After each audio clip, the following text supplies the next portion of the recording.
I'm the Midnight Storyteller, here to keep you company through the quiet hours. Many of you listen to these stories to fall asleep, and I'm honored to guide you there. And before we begin, take a moment to like the video and subscribe to the channel. It helps keep the stories alive. Tell me in the comments, where are you listening from? And what time is it on your side of the night? Now, get comfortable, relax, and let's begin.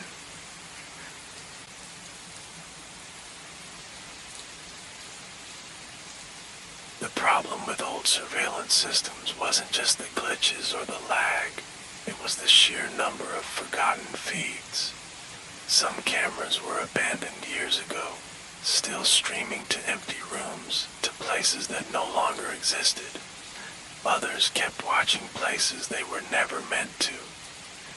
Daniel had seen plenty of weird shit working in the city's surveillance department. Grainy footage of empty streets, static-covered glimpses of alleyways, the occasional rat darting through. Nothing exciting, nothing dangerous. Then one night he found it. Do not open. It wasn't labeled under a district or department, just a single flickering feed buried deep in the archive, blinking like it was waiting for him. He frowned and clicked. The screen stuttered before stabilizing. A small apartment, his apartment. Daniel stiffened. The timestamp in the corner said live. He stared at the screen, at his own worn-out couch, the pile of dishes in the sink. Then something moved. Not him. Something inside the walls. A shift, subtle, slow, like a body pressing against the drywall. A pale shape, a hint of motion in the dim light. Daniel shot up from his desk, heart hammering. He slammed the laptop shut, grabbed his coat, and drove home in a panic. Every shadow in his apartment felt alive when he stepped inside.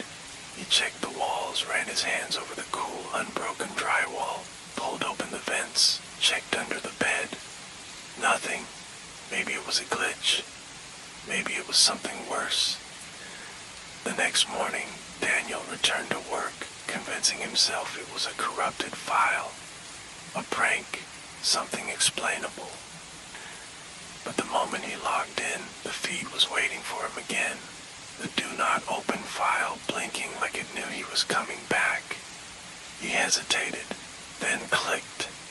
The camera showed his bedroom this time. Daniel's breath caught in his throat. The screen was dark, the faint outline of his bed visible in the shadows. And in the corner, barely noticeable at first, the ceiling vent. The vent cover was missing. Someone's face stared down from the darkness above his bed. Daniel recoiled, shoving the chair back. He grabbed his phone and called his supervisor. "Someone's been spying on me," he blurted. "I found a hidden feed. It's showing my apartment. I need..." "Slow down," his supervisor sighed. "What feed?" "The one labeled Do Not Open. It's right there in the archive." There was a long pause. "There's no file like that." Daniel's stomach dropped. "Check again," he insisted. "I just did," his supervisor snapped. "And if you're screwing around, don't waste my time." The call disconnected. Daniel turned back to the screen. The feed was still there, but the footage had changed. It now showed himself sitting at his desk, staring at the monitor. He whirled around, expecting to see a camera behind him. Nothing. Just the cold hum of the server room. Slowly he turned back to the screen. His on-screen reflection lagged, half a second behind his real movements. And then, behind his doppelganger's chair, a shadow rose from the floor. Daniel slammed the laptop shut. That night, he checked every inch of his apartment. He placed a line of flour by the front door and windows, set up his phone camera to record the bedroom, kept the knife under his pillow. He barely slept. By morning, the flour was undisturbed. The phone footage showed nothing but him tossing and turning. Maybe he was losing it. Maybe he'd always been. But at work, the footage had changed again. The final recording, the timestamp said tomorrow night. The camera view was back in his bedroom. Daniel watched, frozen, as the door creaked open. A shadow moved inside. The figure was tall, its face obscured, its hands steady as it reached for the sleeping version of himself. Then the feed cut to static. Daniel's blood ran cold. It was a warning, a promise. Tomorrow night, he would die. That night, Daniel sat awake in bed, knife gripped tight in his sweaty palm. He would be ready. The intruder wouldn't get the chance. He checked the vents. Nothing. The closet. Empty. Hours crawled by.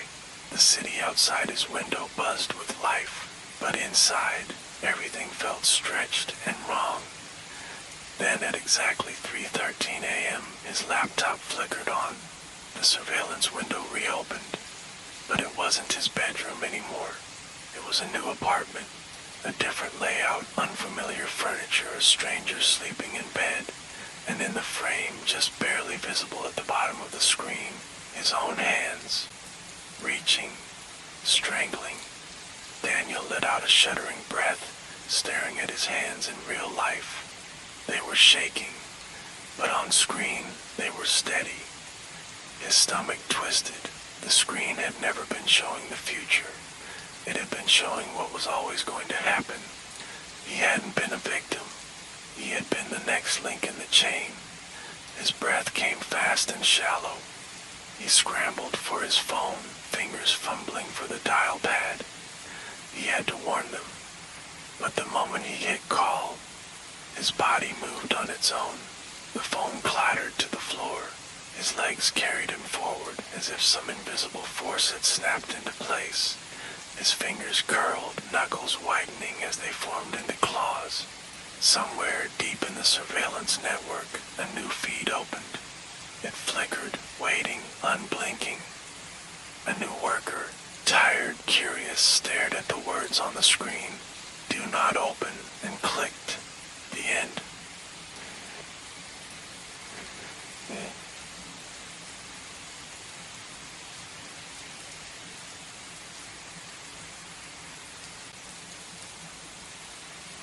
The last train of the night hissed into the station, its steel body shuddering as if reluctant to continue its journey. Daniel stepped inside, exhausted, gripping the overhead rail. The car was nearly empty, just him and a single other passenger sitting at the far end. Daniel dropped onto a plastic seat, rubbing his temples. A long day. Overtime again. The train doors slammed shut behind him, and the subway lurched forward, rattling down the tracks. Something itched at the back of his mind. He glanced up. The other passengers sat perfectly still. A man, dressed in an ill-fitting black suit, hands folded neatly in his lap. His face was blank, expressionless, and he was staring directly at Daniel. Daniel looked away uncomfortable. Maybe the guy was just zoned out, lost in thought. But when he checked again, the man's eyes hadn't moved. Not even a blink. Outside, tunnels blurred past, too fast. The train wasn't slowing for stations. Daniel frowned. That wasn't right.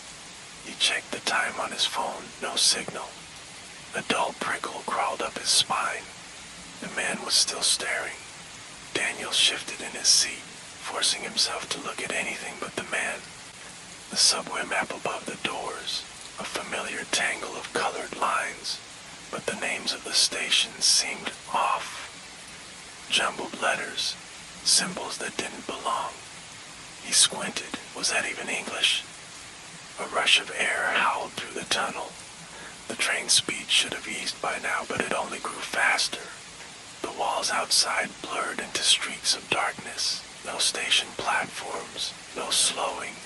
His chest tightened. How long had they been moving? Daniel swallowed and looked at the man again, still staring. Something was wrong with him. His posture was stiff, almost unnatural. His pale hands rested motionless on his knees. His pupils were too wide. Daniel cleared his throat. Hey man, you alright? No response. The man didn't even twitch, didn't acknowledge him. A slow, crawling unease spread through Daniel's stomach. Maybe the guy was sick. Maybe he needed help. He hesitated, then pushed himself up, taking a step forward. The train lurched violently. The floor rolled beneath his feet. He stumbled, grabbing a pole to keep from falling. The lights overhead flickered. The hum of the train deepened, the sound vibrating in his bones. He turned back toward the man. The seat was empty. Daniel's breath caught in his throat. He scanned the subway car. No sign of him. The train had no exit except the locked doors at either end. He couldn't have just vanished. Daniel's heartbeat hammered in his ears. Then from behind him, a whisper of breath. Close. Too close. He turned. The man was sitting across from him now, still staring, still motionless, his mouth stretched slightly open, like he was about to speak. But he didn't. Daniel's skin crawled. His hand shot toward the emergency brake. He yanked it. Nothing happened. Daniel's pulse pounded in his ears. The man was still there, just a few feet away now. Too close. His suit looked wrong. The fabric seemed off, almost like paper or skin. Daniel gritted his teeth and yanked the emergency brake again. Harder. Still nothing. The handle didn't even budge, as if it were just a decoration. A chill wrapped around his spine. His breathing turned shallow. He dug his fingers into the subway seat, grounding himself. Think. There has to be a way out. The man hadn't moved, hadn't blinked. Daniel's eyes darted to the windows, but the moment he did, his stomach dropped. The train wasn't in a tunnel anymore. Outside the glass, there was nothing. No walls, no tracks, no city. Just a vast, endless blackness, stretching forever. A void. Daniel forced himself to turn back and gasped. The man was now sitting beside him. His mouth twitched. It moved, but no words came out. Just a slow, dry movement, like a puppet trying to speak without strings. Daniel's own reflection stared at him from the dark subway glass. Then it blinked, but he hadn't. The reflection of the staring man was inside his own eyes. Daniel's lungs locked. He couldn't move. His reflection, the one that wasn't him, watched him through his own eyes. The man beside him was inside him. No, Daniel whispered, shaking his head. This isn't real. The train shuddered, slowing. The overhead lights dimmed to a deep, sickly yellow. A sound slithered through the air. Not a voice, not quite, but it came from inside his head. You're almost here. Daniel's pulse screamed in his veins. His own reflection tilted its head, mirroring the man beside him, their movements perfectly synchronized. He staggered back, away from them both. Stop this. Let me off. The train lurched again, and for the first time the doors hissed open. Daniel turned. The station outside wasn't real. The floor was too white, too smooth. No signs, no advertisements, no exits. Just nothing. But the air smelled different. Wrong. Behind him, the man finally spoke, his voice a whisper inside Daniel's skull. Time to go. Daniel's legs moved, not on his own. Something pulled him forward. Daniel tried to stop. His legs wouldn't listen. The train doors yawned open, revealing a station that didn't exist. A place that had never existed. The void pressed close, thick as breath, waiting.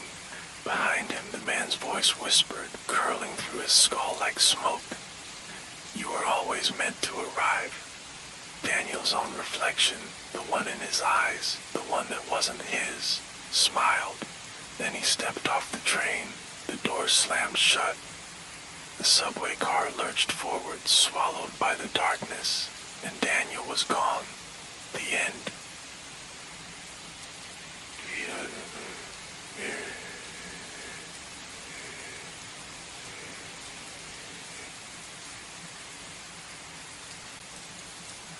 The first time it happens, Emma blames exhaustion.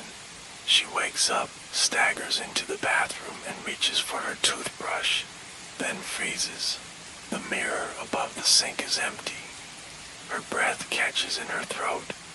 The towels are there, the shower curtain, the tiny crack in the tile where she dropped a bottle of face wash last year.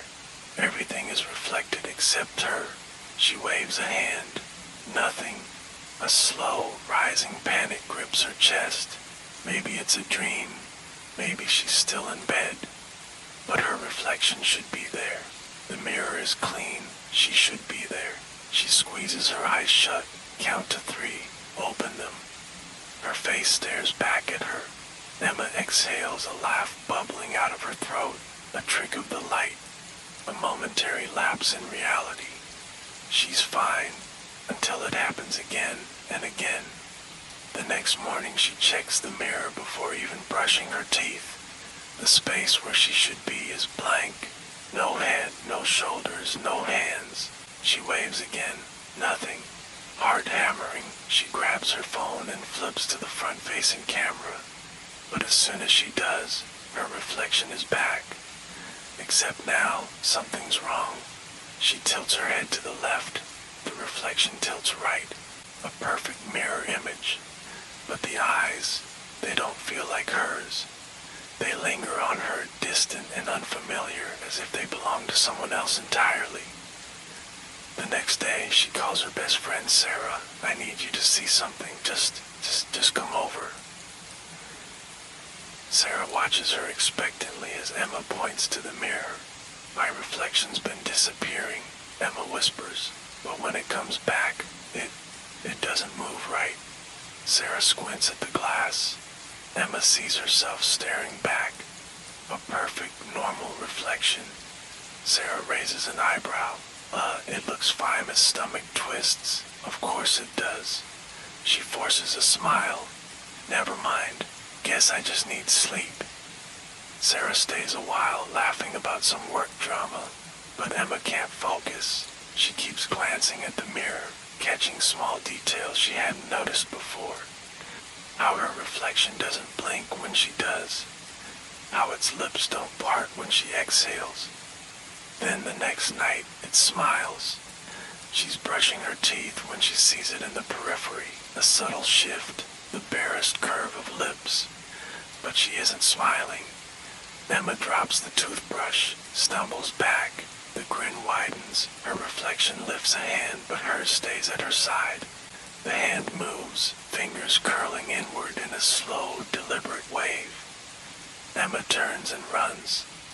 By the time she gathers the courage to look again, the reflection is back to normal.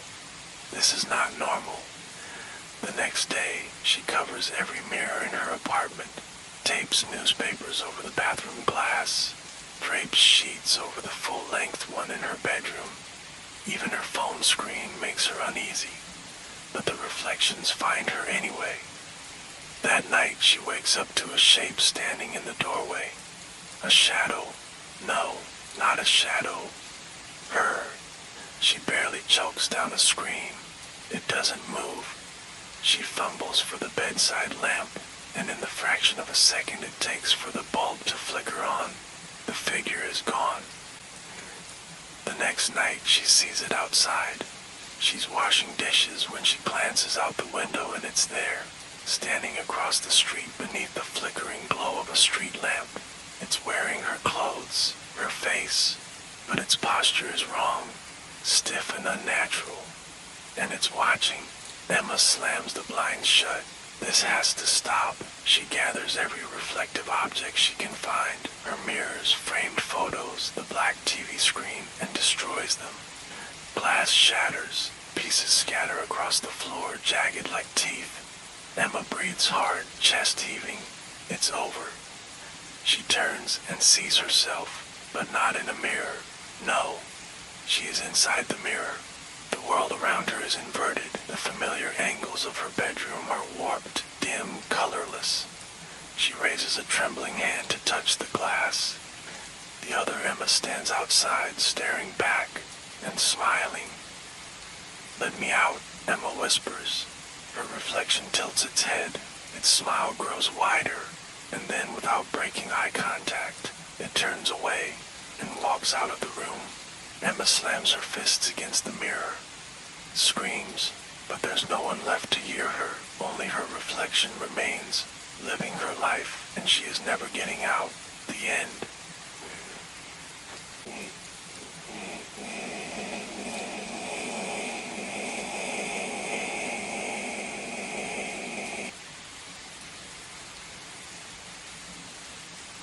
Dr. Ethan Graves never believed in ghosts, but when the coma patient sat up, despite being brain dead for 5 years, he felt something close to faith. It was after midnight, and the hospital halls hummed with the quiet rhythm of machines keeping the barely alive alive. His research lab, a sealed wing of the neurology department, held 7 patients, all part of an experimental study on prolonged unconscious states. None of them had spoken. None of them had moved. Until now.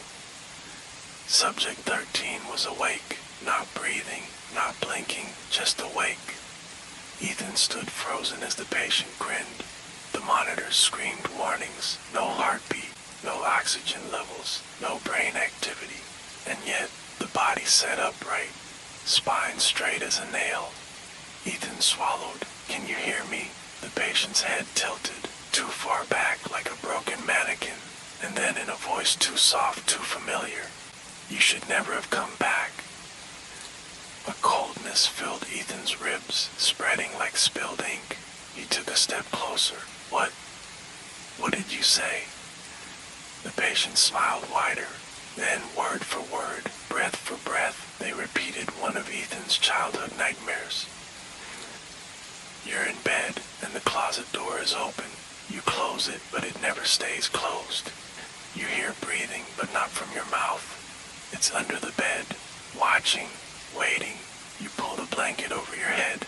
You know it doesn't help." Ethan's breath stilled. There was no way this patient, this corpse, could know that dream. A long silence stretched. Then the patient whispered, "You can't wake up if you were never sleeping." Ethan lurched backwards, his shoulders slamming into the heart monitor. The instant his fingers touched the machine, the patient collapsed like a puppet with its strings cut. Silence. The monitors returned to a flat line. Nothing had changed, except for the screaming in Ethan's skull. The next morning, Subject 13 was gone. Not just the body, the records, the files, everything. The lead nurse, Julia, barely looked up from her clipboard when he stormed into her office. "Dr. Graves, what exactly are you looking for?" "You know what I'm looking for," Ethan snapped. "Subject 13, the one who woke up last night." Julia's brow knitted.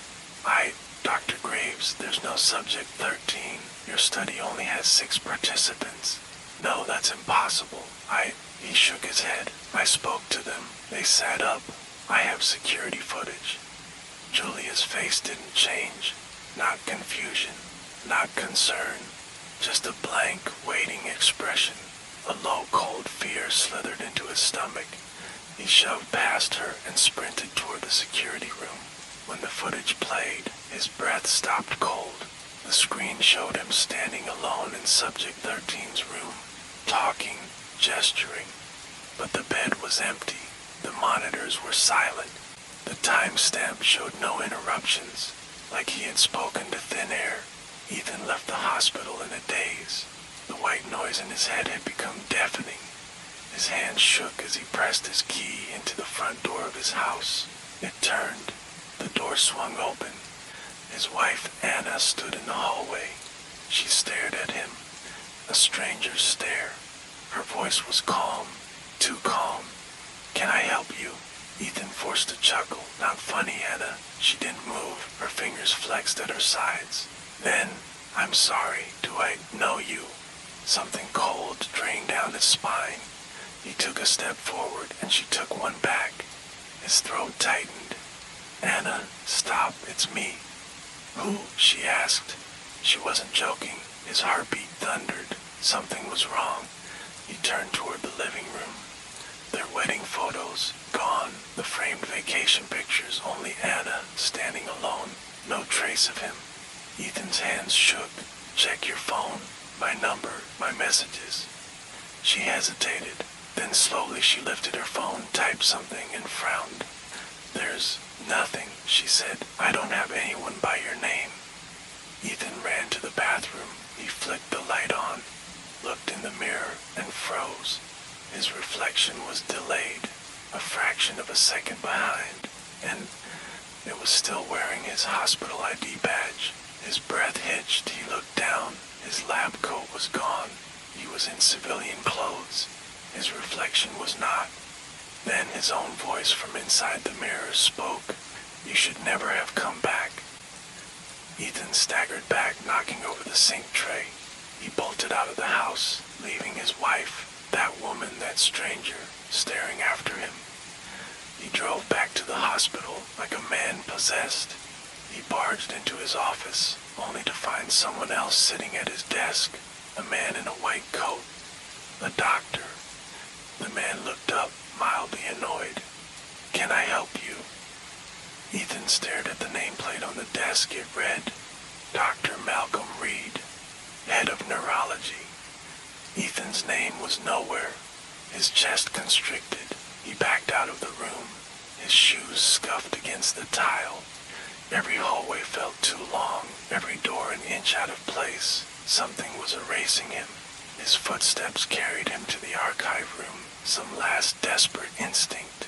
His fingers trembled as he searched for his own name. There was one file, a single page, his name at the top. No medical degree, no hospital employment history, just 3 words at the bottom. Final subject, experiment complete. Ethan felt the world tilt. No, this wasn't. He turned. The security monitor was on, a live feed of the coma study room. The camera showed a bed. In the bed, him. Ethan froze. The figure in the hospital bed was Ethan Graves, unmoving, eyes closed. But the worst part, standing beside the bed was him too. The version that had walked into the archive room, the version that was watching this footage. The figure on screen turned its head, looked directly at the camera, and grinned. The hospital lights flickered. The security screen glitched into static. Ethan felt something cold move behind him. He opened his mouth to scream, but no sound came out. The end.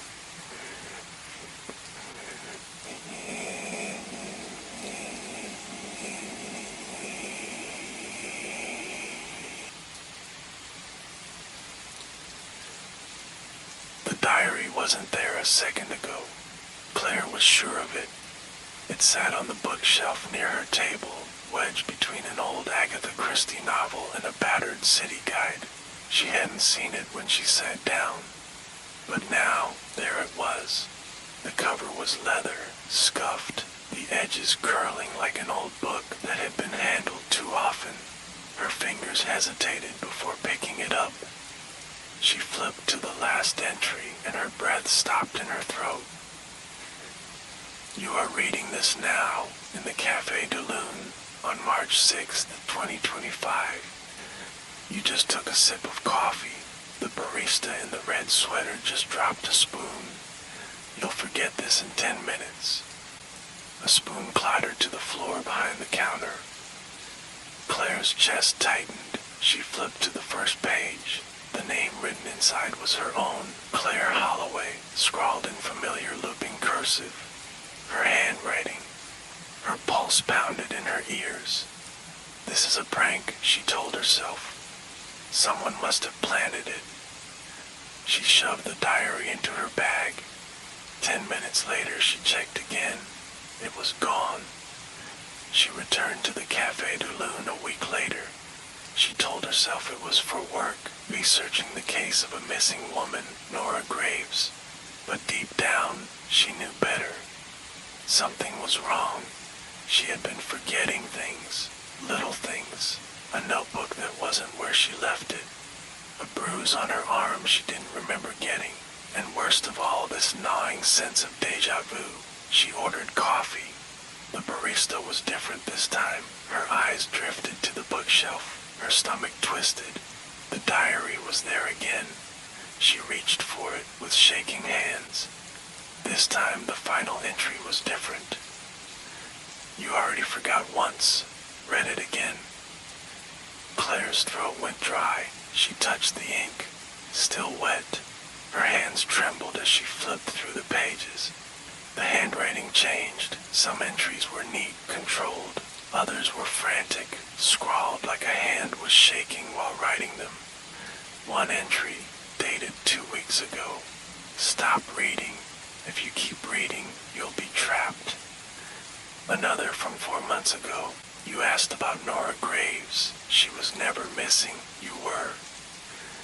Claire's breath hitched.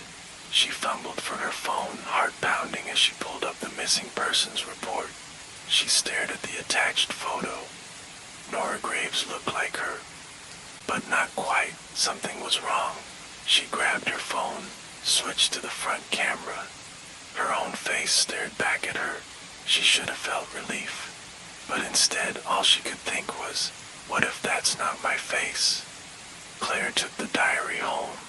She placed it on her desk, grabbed a pen. She would catch it in the act. She watched the pages. At first, nothing happened. Then, as if an invisible hand was moving, letters began appearing. Her blood turned to ice. You will not remember reading this tomorrow, but you will return. Her breath hitched. She grabbed the diary, flipped back through the pages. The older entries, they were disappearing. One by one, entire pages went blank. Frantic, she flipped to the front page. Her name was gone. She scrambled for her bag, grabbed her wallet, her work ID. Her fingers went numb. The name on the card was Nora Graves. She stared, unblinking. No. She checked her emails. Nothing existed before this week. Her phone buzzed. Unknown caller. She let it go to voicemail. A moment later, the automated notification chimed. Her thumb hesitated before playing the message. Her own voice whispered back, "Stop looking, it won't let you leave." Claire let out a choked sob. She turned back to the diary. A new sentence was forming. You didn't write this, but you will. The ink was still wet. The next morning, Claire sat at the Café du Lune. She wasn't sure why she came back. She wasn't sure of anything anymore. Her fingers tapped against the table as she sipped her coffee. Then she saw it. The diary sitting on the shelf, waiting. She reached for it. The final entry. You didn't write this, but you will. The ink was still wet. She turned the page. Her own hand, against her will, picked up the pen, and she began to write. The end.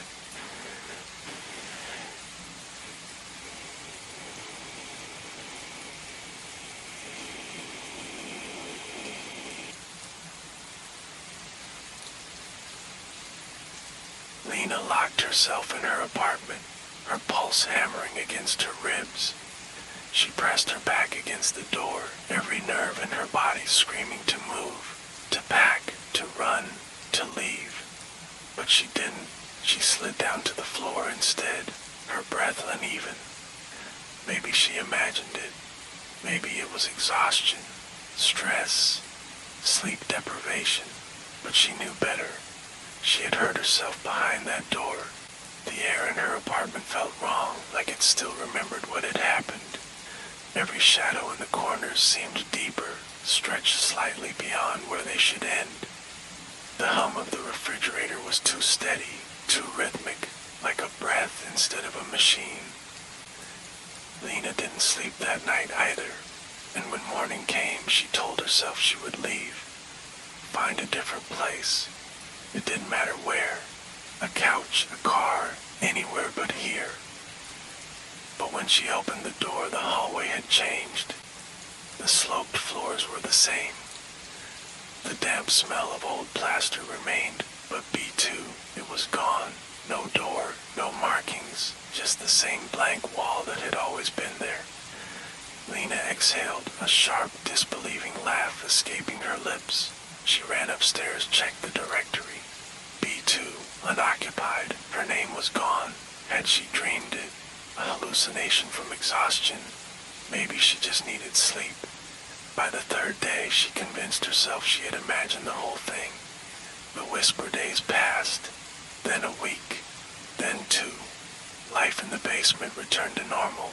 Class, work, home, the damp hallway, the flickering light, the muted sounds of footsteps above.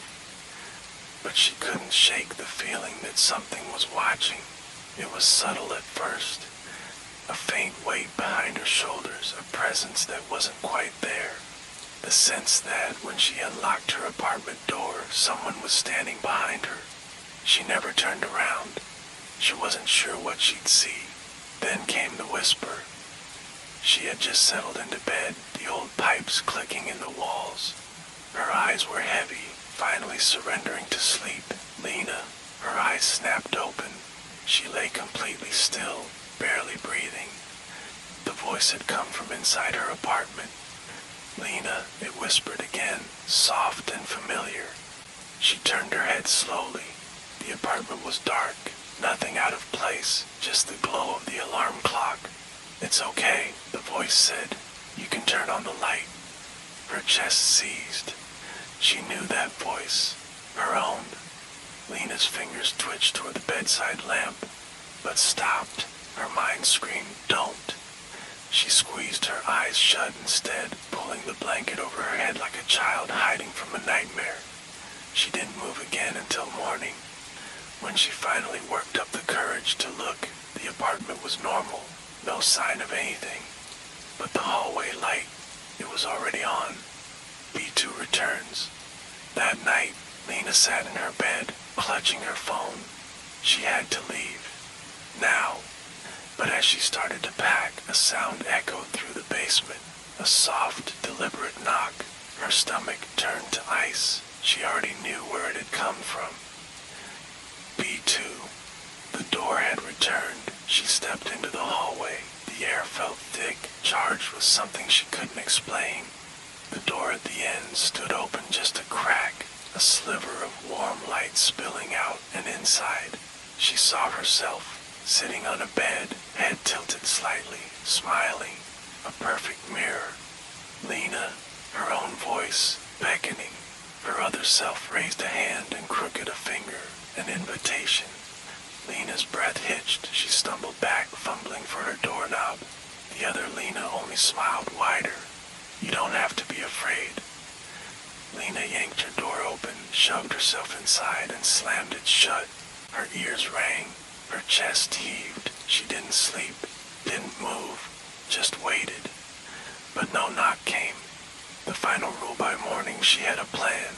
She would go to class, call a friend, find a place to crash. But when she checked the hallway, B2 was gone again. The door, the light, everything. Had she imagined it all? No, because there was one thing different. Taped to her apartment door was a note, the same yellowed paper, the same handwriting as the rental flyer. But this time it had a new rule. Do not open the door if they look like you.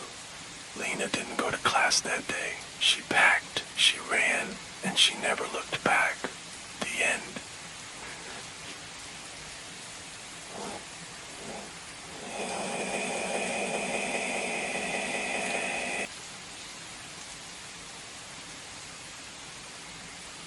The first night, Claire told herself it was a glitch. She had barely set the baby monitor up, her hands trembling from exhaustion and residual postpartum hormones. The sleek little camera blinked to life, displaying a crisp feed of her newborn daughter, Sophie, swaddled in her crib. A deep, instinctual relief settled in Claire's chest, an extra set of eyes ensuring her baby was safe. But when she woke in the dark hours of the morning, the monitor wasn't showing Sophie's room. It was another nursery, similar in size but unmistakably different. The crib on the screen was empty, its white bars pristine, untouched. The walls were a different color, a dull gray instead of Sophie's soft pink, and above the crib, a mobile spun lazily, the faded plush animals twirling in eerie silence. Claire squinted, adjusting the brightness on the screen. Maybe it was a neighbor's feed, some kind of crossed signal. But no, this was her baby monitor, connected directly to her Wi-Fi. As she stared at the screen, something shifted. A shadow moved at the edge of the frame. Someone was in that room. Claire's breath hitched as the figure stopped beside the crib, just out of the camera's reach. She couldn't see a face, only a silhouette, hunched and still, as if watching something that wasn't there. And then, whispering, a low, rasping voice, murmuring words she couldn't quite make out. The longer she listened, the more they began to sound familiar. Her skin crawled. Claire sat up abruptly, shaking her head, trying to clear the sleep fogging her brain. The screen flickered, and suddenly, the feed snapped back to Sophie's room. Her baby was still asleep, curled in her crib, oblivious. Claire swallowed hard. It was just a malfunction. But in the morning, Sophie wouldn't stop crying. She shrieked as soon as Claire tried to put her back in the crib, her tiny hands clawing at her mother's shirt, her body rigid with terror. Claire tried soothing her, rocking her, whispering lullabies, but Sophie refused to calm down unless she was taken away from the crib entirely. Claire's stomach churned. Was she getting sick? Maybe the monitor glitch was just a coincidence, and Sophie had sensed something was wrong before Claire did. Still, she couldn't shake the unease coiling in her gut. That night, she made a decision. She set up her phone to record the baby monitor feed while she slept, just in case. She woke gasping. Claire didn't remember the dream, only that it had left her heart pounding and her skin damp with sweat. She fumbled for the monitor. The feed had changed again. The other nursery filled the screen, the crib still empty, the mobile still spinning, and the figure was there again. This time it was closer. Claire clutched the blanket around her shoulders, eyes locked on the monitor. The figure hovered over the crib, its head tilted downward as if staring at a baby that wasn't there. Then, in the silence, the whispering began again. The words were clearer now, carrying through the monitor's tinny speaker. It's okay. Shh. Mommy's here. Mommy's here. Claire's stomach dropped. It was her voice, her own voice, whispering into the empty crib. Her own voice, murmuring lullabies to something that wasn't there. She bolted upright, her entire body shivering with something primal and wrong. Her gaze darted towards Sophie's crib, her real crib. The baby was still there, breathing softly, safe. Claire exhaled shakily, turning back to the monitor. The figure was looking at her, not at the crib, not at the room, at her. Her own blurry reflection stared back through the screen, but it wasn't just a reflection. The thing standing in the strange nursery had her face. She scrambled for her phone, the recorded footage. She needed to see it. With trembling hands, she played back the video from the night before. At first, the recording was normal. The monitor flickered between Sophie's room and the unfamiliar one. The shadowy figure appeared again, standing over the crib. Then the whispering started. Claire's voice. She watched in horror as the recording showed her tossing in her sleep, sleep-talking. The exact words she was hearing through the monitor spilling from her own unconscious mouth. It's okay, shh, Mommy's here. Her heart thudded painfully against her ribs. Then the figure moved. On the recording, it stepped back from the crib and turned, and Claire saw its face, saw her face. The features were familiar but wrong, stretched, waxy, eyes too dark, too empty. The not Claire on the screen tilted its head as if aware it was being watched, And then with slow, unnatural movement, it lifted a finger and pointed straight at the camera, straight at her. Claire screamed. The monitor screen snapped to black. A new sound filled the room. Raw, piercing wails. Sophie. Claire threw herself out of bed and ran to the crib. The baby was hysterical, flailing in terror. Claire scooped her up, heart hammering, whispering frantic reassurances into the baby's soft hair. But the moment she turned, the mobile above the crib was spinning. She hadn't wound it. She hadn't touched it. Claire backed toward the door, clutching Sophie to her chest. She refused to look at the monitor, refused to check if the screen had changed again. She was done pretending this was just a malfunction. Tomorrow, she was taking the monitor out. Tomorrow, she was leaving. But as she turned off the nursery light and stepped into the hallway, a final whisper curled through the darkness. From the monitor, from the thing with her face. Don't take her away from me. Claire ran. The end.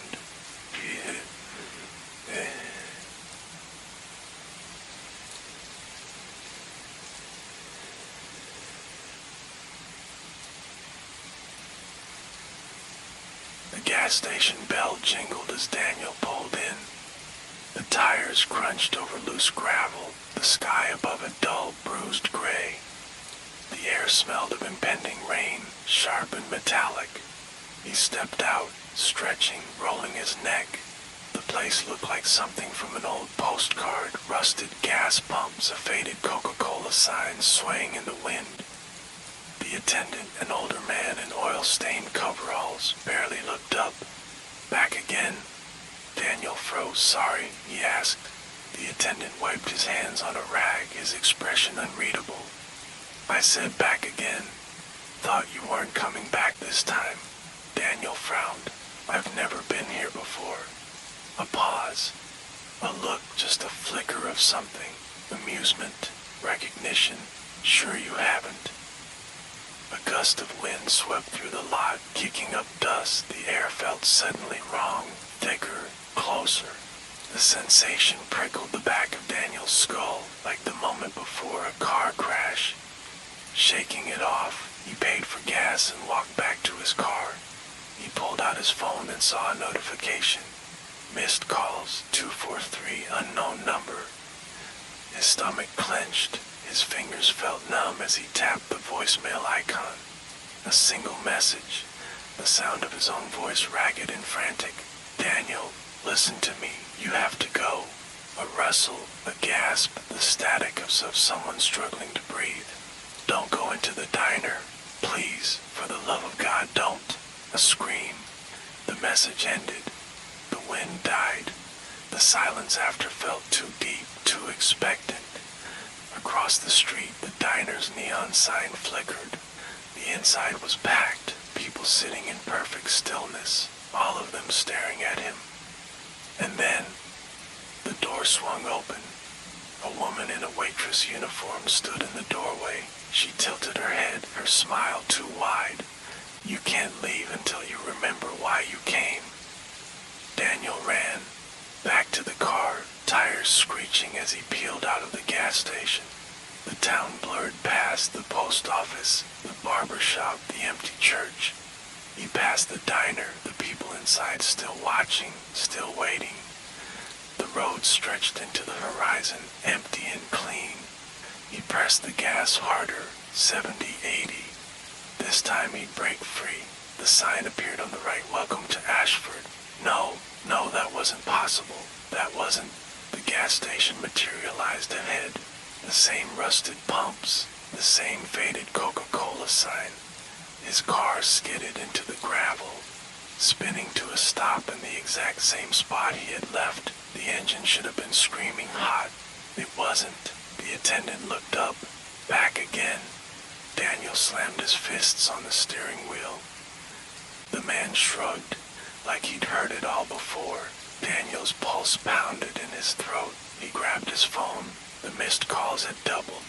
486, another voicemail. He hesitated. pressed play. His own voice again. Weak, hoarse, defeated. You're getting closer this time. But it won't matter. Not until you go inside. His eyes darted back to the diner. They were still staring, waiting. The bell above the door did not ring when he stepped inside. The air was thick with the scent of old grease and something faintly metallic. The patrons sat perfectly still, like figures in a wax museum. Their plates untouched, coffee cups full, steaming. Not a single breath, not a single blink. A booth in the back was occupied, by himself. Daniel's knees locked. The other hand was slumped forward, head tilted unnaturally, mouth slightly open. A cold, sinking dread spread through Daniel's chest. The smell of blood was stronger here. The jukebox flickered to life with a crackle of static, a voice distorted and stretched. Remember Daniel. His heartbeat thundered as memory slammed into him.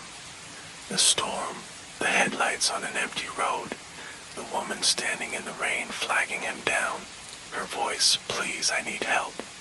The wet thud of something heavy hitting the ground, the way she twitched when he tried to move her, her whispered breath against his ear long after she should have been dead.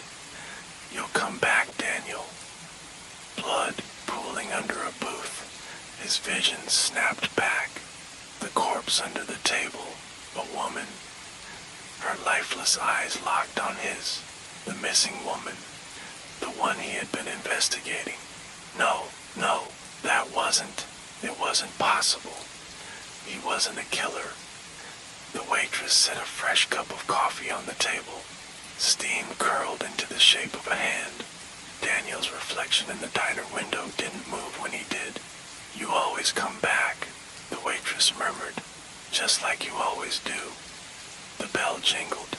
Daniel turned. The gas station attendant stood in the doorway, expression blank. Time to start over.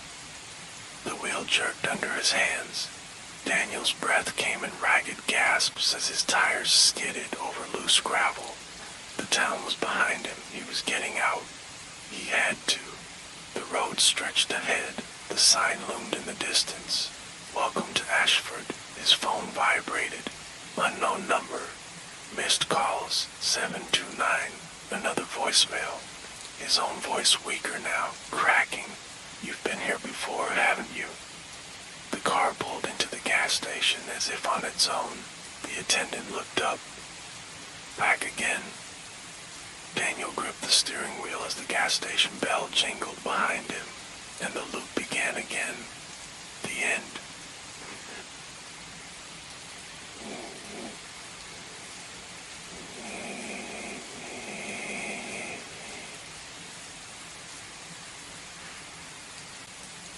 The hospital doors groaned open as Mara stepped inside. The air was too still, too cold, thick with the scent of disinfectant and something else, something faintly metallic, like blood drying on steel. She pressed a hand against her side, wincing. The accident hadn't been serious, just a stupid mistake. A misstep off the curb, a twisting fall, and now a throbbing pain just beneath her ribs. Probably nothing. Probably.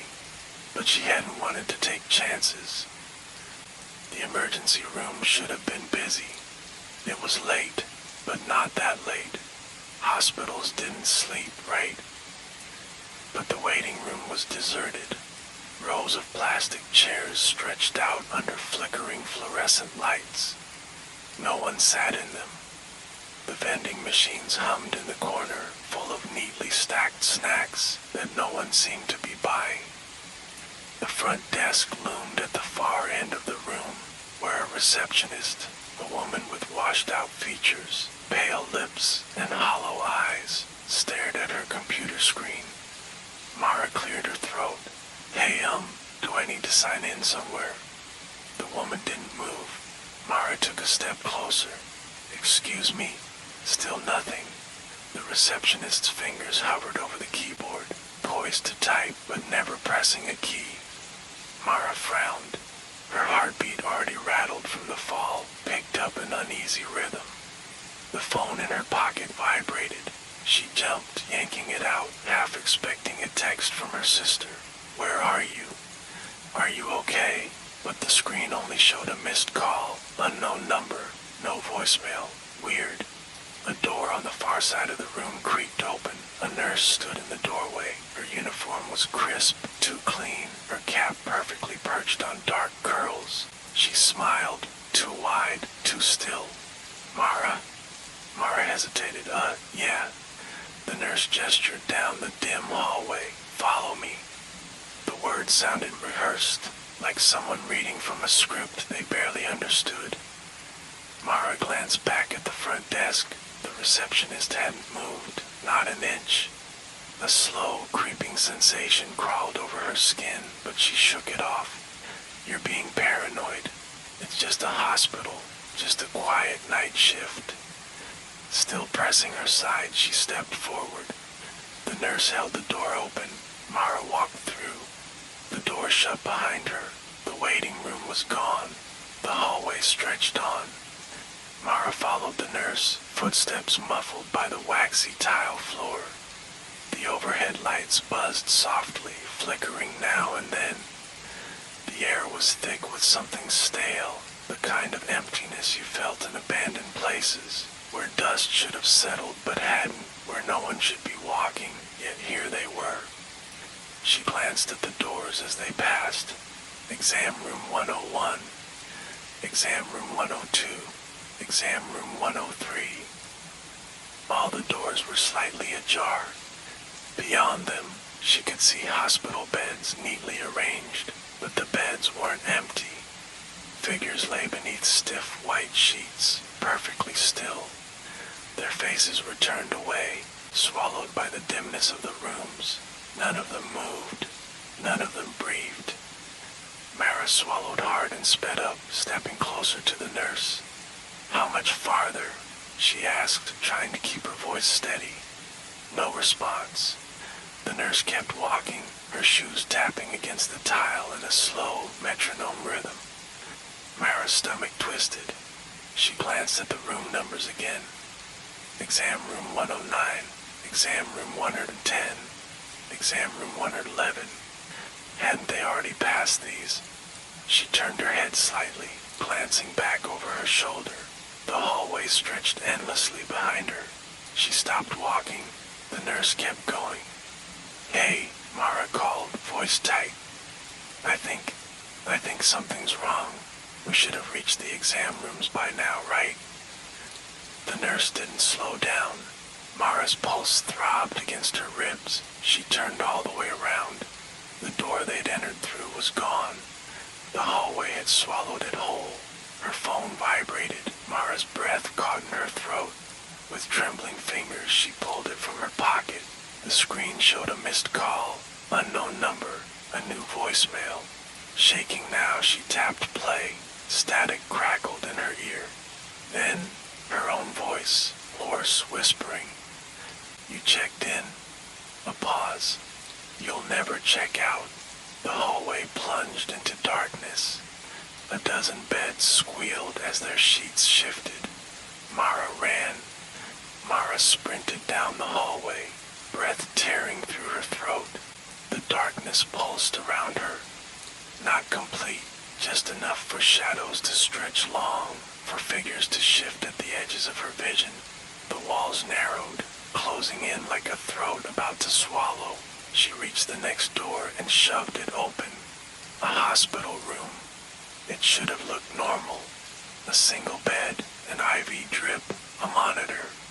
But the bed, it was empty. Every bed had been occupied before. A cold wave of dread surged through her. She stumbled backward, turning toward the hallway, only to freeze. The nurse stood at the far end, waiting, her hands clasped neatly in front of her, her head tilted just slightly. Mara's breath shuddered in her lungs. She turned and ran the other way. The hallway stretched on forever. Her phone buzzed again. She nearly dropped it, fingers slick with sweat. She pulled it up, another call.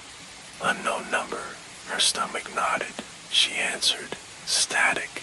Her own voice. Where are you? Mara's knees buckled. Where are you? The voice on the other end repeated, desperate now. I can't find the way out. It was her. She was on the other end of the line. Mara hung up. Her body shook. She pressed her back against the cold tile wall, pressing a hand over her mouth to stifle a scream. This wasn't happening. It couldn't be happening. Something moved at the edge of her vision. She snapped her head toward it. A hospital bed. Not empty anymore. The sheets bulged as if something underneath was shifting. Mara staggered back. The nurse's voice came from behind her. You should lie down, dear. Mara whirled around, but the hallway was empty. She was alone, but the bed was still there, and the shape beneath the sheets was starting to sit up. Mara staggered back from the hospital bed, her breath coming in short, sharp gasps. The sheets rippled. The figure beneath them shifted. Then the covers peeled away. Mara's stomach dropped. It was her. She was lying in the bed, her own face, eyes closed, lips slightly parted, as if she had only just stopped breathing. No, Mara whispered, shaking her head violently. No, this isn't. It's time, dear. The nurse was standing beside her. Mara flinched, her body rigid with cold. The nurse's face was still wrongly perfect, skin too smooth, lips stretched in a polite, empty smile. Mara's hands clenched into fists. I'm not supposed to be here. The nurse tilted her head. Are you sure? The room shifted. The walls darkened, warping like melting wax. The tiles beneath her feet became wet, not with water, but something thick, something warm. A low hum filled the air. Mara's head throbbed. She squeezed her eyes shut, but behind her eyelids, flashes of memory burned through. A hospital room. Herself in the bed, tubes snaking into her arms, machines beeping, a doctor shaking his head. We did everything we could. A voice her sister's, crying. Mara's pulse skidded. No. She clutched her head. This isn't real. The nurse's voice was gentle, too gentle. It's time to rest. Mara's legs buckled. The buzzing in her skull intensified. The lights flickered, casting long, twisting shadows. The beds in the room, all of them, were no longer empty. Figures sat up beneath the sheets, heads tilting toward her. Their faces were her own. Not just one, hundreds of her. Some had hollow eyes, some had sunken, gray skin. Some were still wrapped in bandages as if they had never left the operating table. Mara gasped for air, her chest tight. Her phone vibrated one last time. The screen was cracked, but the words still showed clearly. Missed call, unknown number, 1. New voicemail. Her fingers trembled as she lifted it to her ear. Static. Then, you can't keep running. It was her voice again, tired, final. You checked in. A pause. You'll never check out. The hospital beds creaked as all the Maras in them started getting up. The nurse smiled. Mara screamed. Mara stumbled backward, her breath ragged, her vision swimming.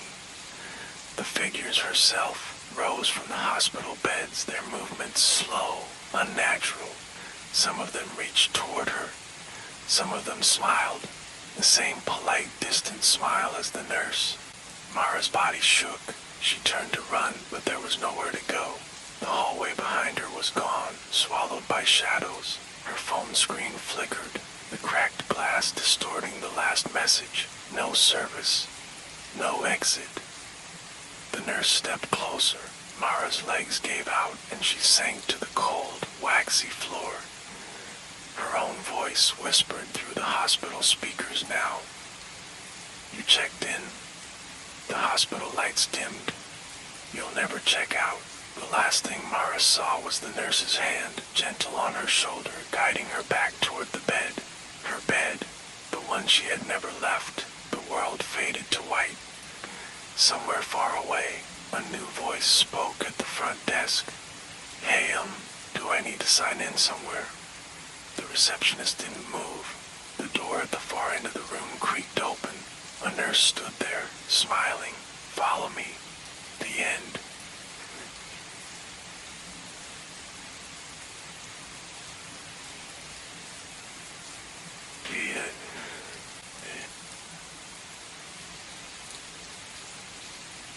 Elliot Graves moved into apartment 604 on a rainy Tuesday evening. The hall smelled of dust and stale air, the kind of scent that never quite washes out of old carpet. He counted the doors as he walked down the hallway, 601, 602, 603, and then 605. He stopped. Where was 604? The numbers were tarnished brass, screwed into each door, immutable. Yet at the very end of the hall, past where the corridor should have logically ended, was one last door, 604.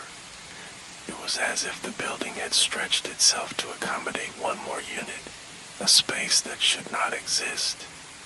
He hesitated before inserting his key. The first few nights were uneventful. The water pressure was terrible. The window frame whistled in the wind. He unpacked slowly, settling into the half-furnished space with reluctant ownership. But something was off. The light switch was on the wrong wall. Every time he reached for it, muscle memory betrayed him. The kitchen sink dripped only when he wasn't looking. He'd turn his head, and it would be dry. Then at night, there were footsteps above him. Slow, deliberate pacing. But he lived on the top floor. When he brought it up to his landlord, Mr. Drexel barely looked at him. "It's an old building, probably the pipes." Elliot frowned. "It's footsteps." Drexel smiled, something faintly amused curling at the corner of his lips. "Then I guess it's always been like that." Elliot didn't like the way he said it. Mrs. Calloway, the elderly woman in 603, had lived in the building for 15 years. "That's odd," Elliot said one afternoon. "Your door has a nameplate on it that says Mr. and Mrs. Lee." She blinked at him. "I don't think so, dear."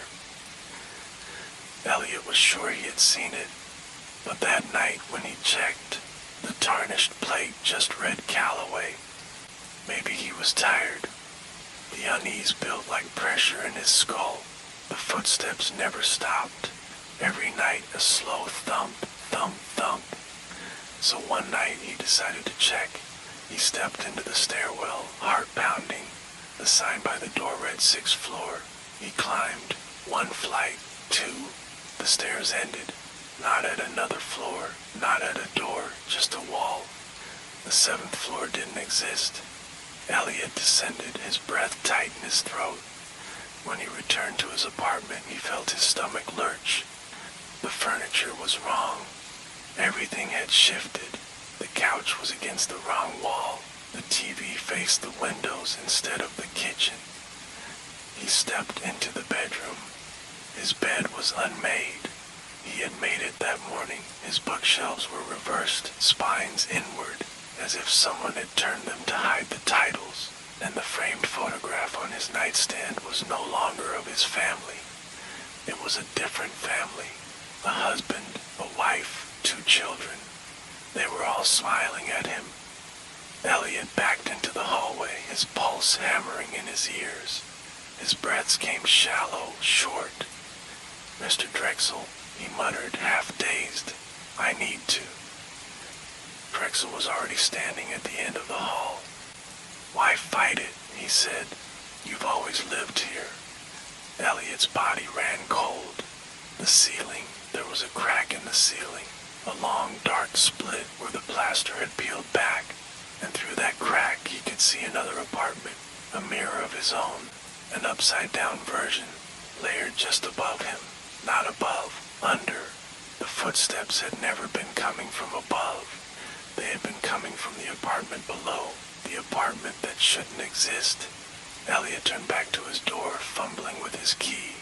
He jammed it into the lock, twisted. The door swung open.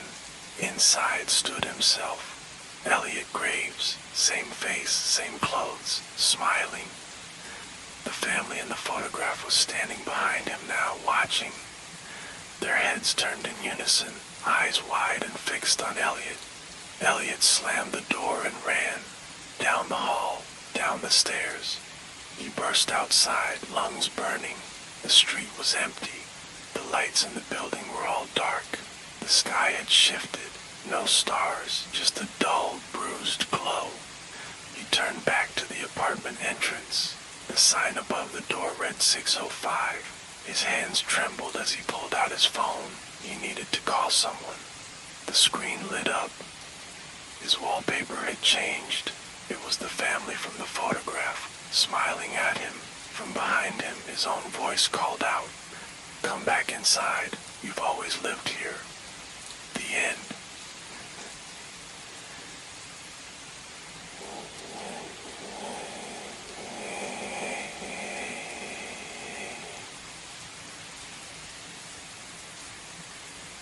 It started with a whisper. Emily and Jason had just moved into Greenbrier Heights, a picturesque suburban enclave with neatly trimmed hedges and driveways that gleamed like polished porcelain. Their new home was a dream. Quartz countertops, an open floor plan, a backyard big enough for summer barbecues. But at the end of the cul-de-sac, there was the house. It looked normal enough at first glance. Same pastel paint as the others, same carefully pruned lawn. But something was off. The windows were too clean, the curtains inside drawn just enough to hint at movement behind them. And the lights, never on. Who lives there? Emily had asked their next-door neighbor, Mrs. Caldwell, an older woman with a permanent frown. No one. Mrs. Caldwell had turned back to watering her flowers, but that house has been empty for years. Jason nudged Emily and muttered, "Come on, babe, let it go." But that night at 2:37 a.m., Emily woke to screaming. It came from the house at the end of the street. The sound was raw, jagged, like someone being torn apart, and yet, when Emily looked outside, the house was still. No lights, no movement. The perfect, eerie stillness of an abandoned place. She shook Jason awake. "Do you hear that?" He groggily sat up, listening. The scream came again. Jason grabbed his phone. The police arrived in less than 5 minutes. 2 officers stepping out of their cruiser, adjusting their belts. When Emily rushed out to meet them, breathless, they barely looked at her. "We heard screaming," she insisted. "It came from that house." The younger officer, a baby-faced man with tired eyes, turned to his partner, an older woman with graying hair. She sighed. "Ma'am," she said flatly, "that house is empty." "But I heard. We've received calls about that place before," the officer interrupted. "There's nothing in there. No signs of entry, no evidence of disturbance. Just nothing." Jason stepped forward. "Could you at least check?" The older officer pinched the bridge of her nose, irritated. "Son, nobody lives there. Never has. Never will. It's a dead house. They left without knocking on the door." Emily and Jason barely slept, but the next morning, as the sun cast golden light over the neighborhood, something had changed. The house at the end of the street was no longer dark. Its porch light was on, and a moving truck was parked in the driveway. Emily stood at the window, frozen. "Jason, look." A man was standing outside the truck, pulling boxes out, stacking them neatly. Jason exhaled sharply. Guess the house isn't so empty after all. But the police, maybe they just got bad information. Emily shook her head. No, something was wrong. They went for a walk later that afternoon, just as the sun began to set. As they passed the house, the man by the moving truck turned, smiling. "Howdy, neighbors," he waved, bright-eyed, cheerful. "I'm Ben, my wife Lila, and I just moved in." Emily's breath hitched. Ben was familiar, too familiar, because he was the same man they had seen moving in 2 days ago. The same haircut, the same pressed polo shirt, the same polite, practiced wave, and the way he spoke, the exact same words. Same tone, same inflections, like a script played on repeat. Jason stiffened beside her. Ben kept smiling. His eyes didn't blink enough. "You two new to the neighborhood?" he asked. Jason hesitated. Yeah, we moved in last week." "That's great." Ben grinned. "Greenbrier Heights is a wonderful place. Real sense of community." Emily's skin crawled. He had said those exact words 2 days ago. "Well," Ben said, clapping his hands together, "better get back to unpacking. The wife's gonna kill me if I slack off. You two take care now, okay?" Emily grabbed Jason's arm and yanked him away. Once they were a safe distance down the street, she turned to him. "Did you hear that?" she whispered. "He said the same thing. The exact same thing." Jason swallowed hard.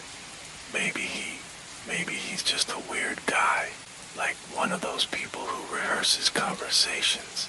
Emily's lips trembled. "He wasn't here yesterday, Jason." Jason didn't argue. That night, Emily didn't sleep. She sat by the window watching the house at the end of the street, watching Ben. The porch light stayed on, the moving truck still parked outside. At 2:37 a.m., the screams started again, but this time they came from multiple voices. Male, female, young, old, they all blended into one agonized, unending wail. Emily gripped Jason's arm, shaking him awake. He sat up, bleary-eyed. The screams stopped. Then, slowly, the porch light flickered off. The house fell silent. Jason licked his lips, hesitant. "Maybe we should." A new sound filled the night. A knock at their door. Emily froze. Jason stared at her, his face pale. The knock came again. 3 steady raps. She turned her head slowly, heart pounding. From the peephole, a shadow loomed. A man's voice, chipper and friendly, called out, "Howdy, neighbors." Emily's stomach turned. She didn't have to look. She already knew who was standing there. Ben. And in the dim glow of the porch light, she could hear him smiling. The end.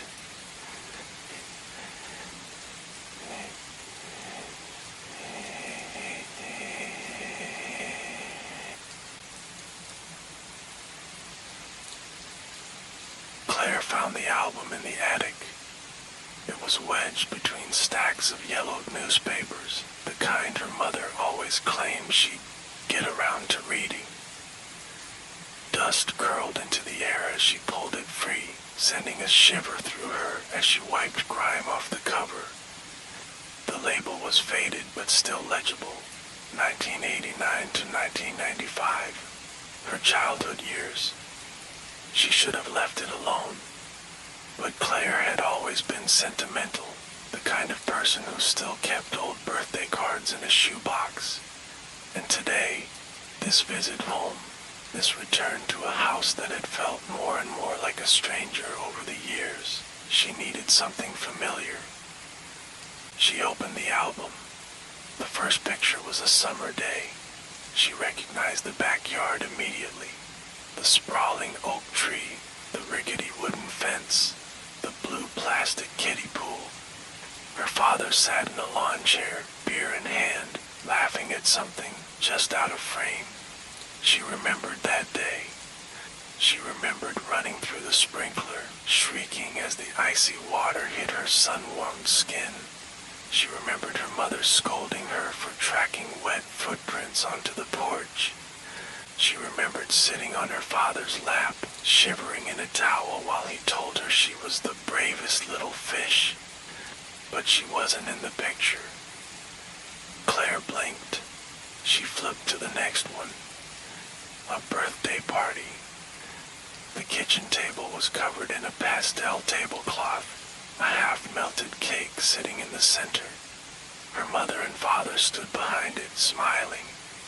She remembered this too. The sugar rush, the pile of presents, the way her cousin Tyler had cried because he wanted the same Barbie doll she got. but she was in the picture. Her stomach tightened. Page after page, memory after memory. She remembered them all, but in every single photo, she was missing. Her father stood alone on a park swing where she should have been sitting next to him. A family Christmas photo showed only her parents, an empty spot between them where she knew she had stood. A chill crawled up the back of her neck. She reached the middle of the album and something slid out, landing softly in her lap. A blank Polaroid. The edges were yellowed with age, the surface fogged as if it had once developed something, but the image had faded away. On the back, in looping cursive, someone had written, Claire. She sucked in a breath, her own name. But what was this? Some kind of prank? Had her mother been throwing out old photos and mistakenly labeled an empty one? Claire turned the page. The next photo made her stomach plummet. It was her family, all of them. Aunts, uncles, her parents, standing together on a neatly trimmed lawn, their expressions somber, a graveyard. Claire's pulse pounded in her ears. They were all standing in front of a headstone. She leaned in, breath hitching. There it was, the name carved in stone, Claire Marshall, 1989 to 1995. She made a strangled noise and shoved the album away as if it had burned her. Her heart slammed against her ribs, hands shaking. This wasn't real. It wasn't real. She was alive. She was sitting in this attic, breathing, her skin cold and clammy but real. A soft voice behind her made her jolt. Claire, what are you looking at? She turned, her whole body stiff with tension. Her mother stood in the doorway, head tilted slightly, watching. Claire opened her mouth, but no sound came out. Her mother's gaze flickered to the album, lying open on the floor. Her face softened into something almost sad. She stepped forward, knelt, and gently closed the book. You weren't supposed to see that. A cold wave of nausea rolled through Claire. She forced herself to swallow. What does that mean?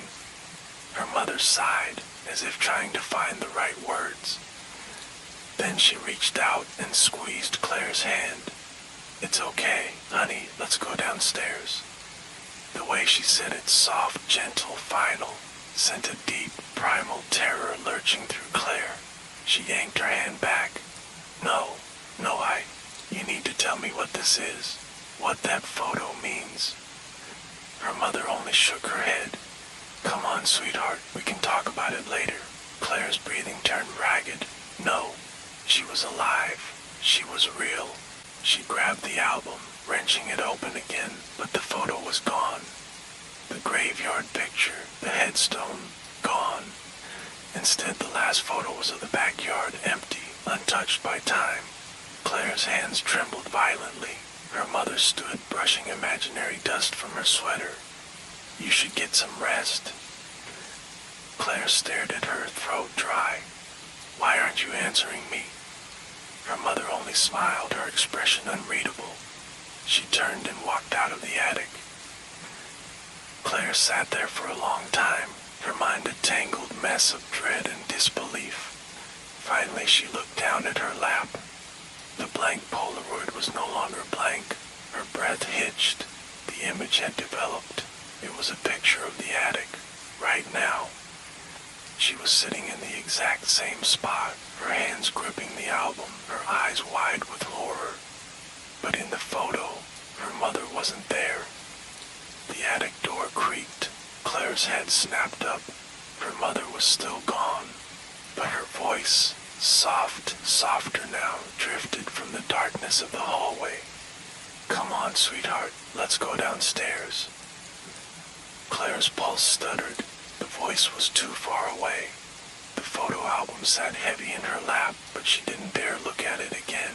She was real. She was alive. Her breath shook, but suddenly she wasn't sure if she'd ever been in this house at all. The end.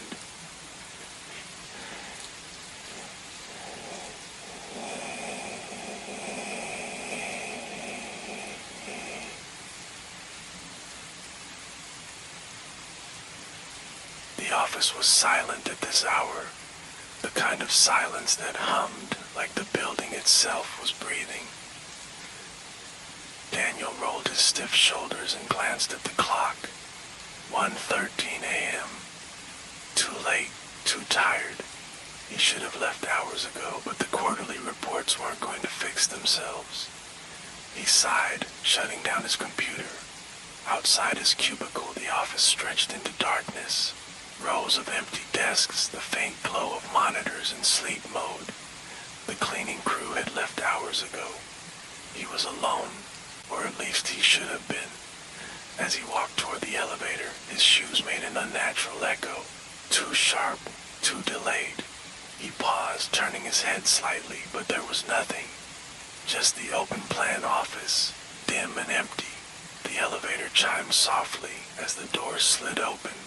He stepped inside, pressing the button for B1, the parking garage. His reflection in the brushed metal doors looked pale, tired. Then he saw it, a new button. 2. It shouldn't have been there. Daniel frowned. He had been using this elevator for 3 years. He knew the layout of this building like the back of his hand. There was no Midas 2, just the parking level, B1, and nothing below that. His finger hovered over the new button. Maybe it was some maintenance level, a mistake, a prank. But the button looked just as worn as the others, its surface smudged from years of use. Curiosity overpowered exhaustion. He pressed it. The elevator gave a soft jolt before descending. The display flickered. B1. Then 2. The doors slid open with a dull chime. Darkness. No fluorescent ceiling lights like in the parking garage. Just a long, damp corridor stretching into shadow. The air smelled stagnant, thick with mildew and something else. Something metallic like rust or blood. The walls were wrong, cracked concrete covered in old signs. Daniel stepped forward, squinting at one. The text wasn't in English, wasn't in any language he recognized. Sharp, jagged symbols. Some looked burned into the surface. Beneath them, faded pictograms, stick figures with X's for eyes. A distant click-clack echoed from deep within the corridor. Footsteps. His stomach twisted. He wasn't supposed to be here. Daniel backed up fast, jabbing the closed door button. The footsteps sped up. A shadow moved at the edge of the light. Someone was running toward him. The doors weren't closing fast enough. A hand shot into the gap, pale and too long. The doors slammed shut. The elevator lurched upward. Daniel's chest heaved. His hands trembled as the display changed. B1. The door slid open to the normal parking garage. Bright fluorescent lights. Yellow painted lines. The familiar sight of his old Honda parked in the far corner. No damp concrete. No unreadable signs. No footsteps. No -2 button. It was gone. Daniel sat in his car, hands clenched around the steering wheel. His breath came fast, uneven. It wasn't real. It had to be a trick of exhaustion, his mind playing games after too many hours staring at spreadsheets. But the feeling lingered. The smell, the sound of those footsteps, rushing toward him, the hands slamming against the door. He needed proof. His phone. Why hadn't he taken a picture? With shaking fingers, he swiped to the security app on his phone. His company had an employee-accessible feed of the office cameras. Maybe the footage would show something. He scrolled to the elevator feed, the timestamp 1:14 a.m. There he was, standing inside the elevator, the doors closing. Then, nothing. The next frame was empty. Daniel's stomach twisted. He rewound. Played it again, same thing. The doors start closing, his figure still inside. And then the next frame, he's gone, like he had never stepped out. His hands went cold. He turned off his phone and started the car. He needed to get home. Needed sleep. Daniel barely slept. Every time he closed his eyes, he saw it. The corridor, the unreadable warnings, the hand. By morning, the memory hadn't faded. It had solidified. This wasn't exhaustion. Something had happened. He arrived at work earlier than usual, stomach tight with dread. The elevator was his first stop. The buttons were normal. Normal too. He rode it up and down twice. Nothing changed. No extra floors, no damp corridor. But that wasn't proof, was it? The security footage, that was real. He made his way to the security office, trying to act casual. Hey Mark, weird question. Could I check last night's elevator logs? I think my key card glitched. The guard squinted at him but turned to his monitor. What time? Around 1:15 a.m. Click, click. The footage loaded. The elevator, the doors closing, Daniel inside, and then gone. Mark frowned. What is this? A camera bug? Daniel swallowed. Click. Mark paused. The footage had jumped ahead 1:47 a.m. The elevator doors slid open again, and Daniel stepped out, except it wasn't him. The figure in the grainy footage looked wrong. Same clothes, same hair, same posture, but off. A little too tall, a little too thin. Mark stared. That's you, right? Daniel's mouth went dry. He didn't remember stepping out. He didn't remember anything after hitting the closed door button. But the camera showed something leaving the elevator, something wearing his face. Daniel staggered backward. His mind raced, trying to force logic into something that had none. That wasn't him. But he was here, wasn't he? Mark let out a nervous chuckle. You okay, man? You look like you've seen a ghost. Daniel barely heard him. His pulse throbbed in his ears. He turned on his phone, without pulling up the front camera. His reflection stared back. The same face he had always known. But what if it wasn't? A quiet chime echoed through the office. The elevator doors had opened. Daniel turned. The night at 2 button was back. The end.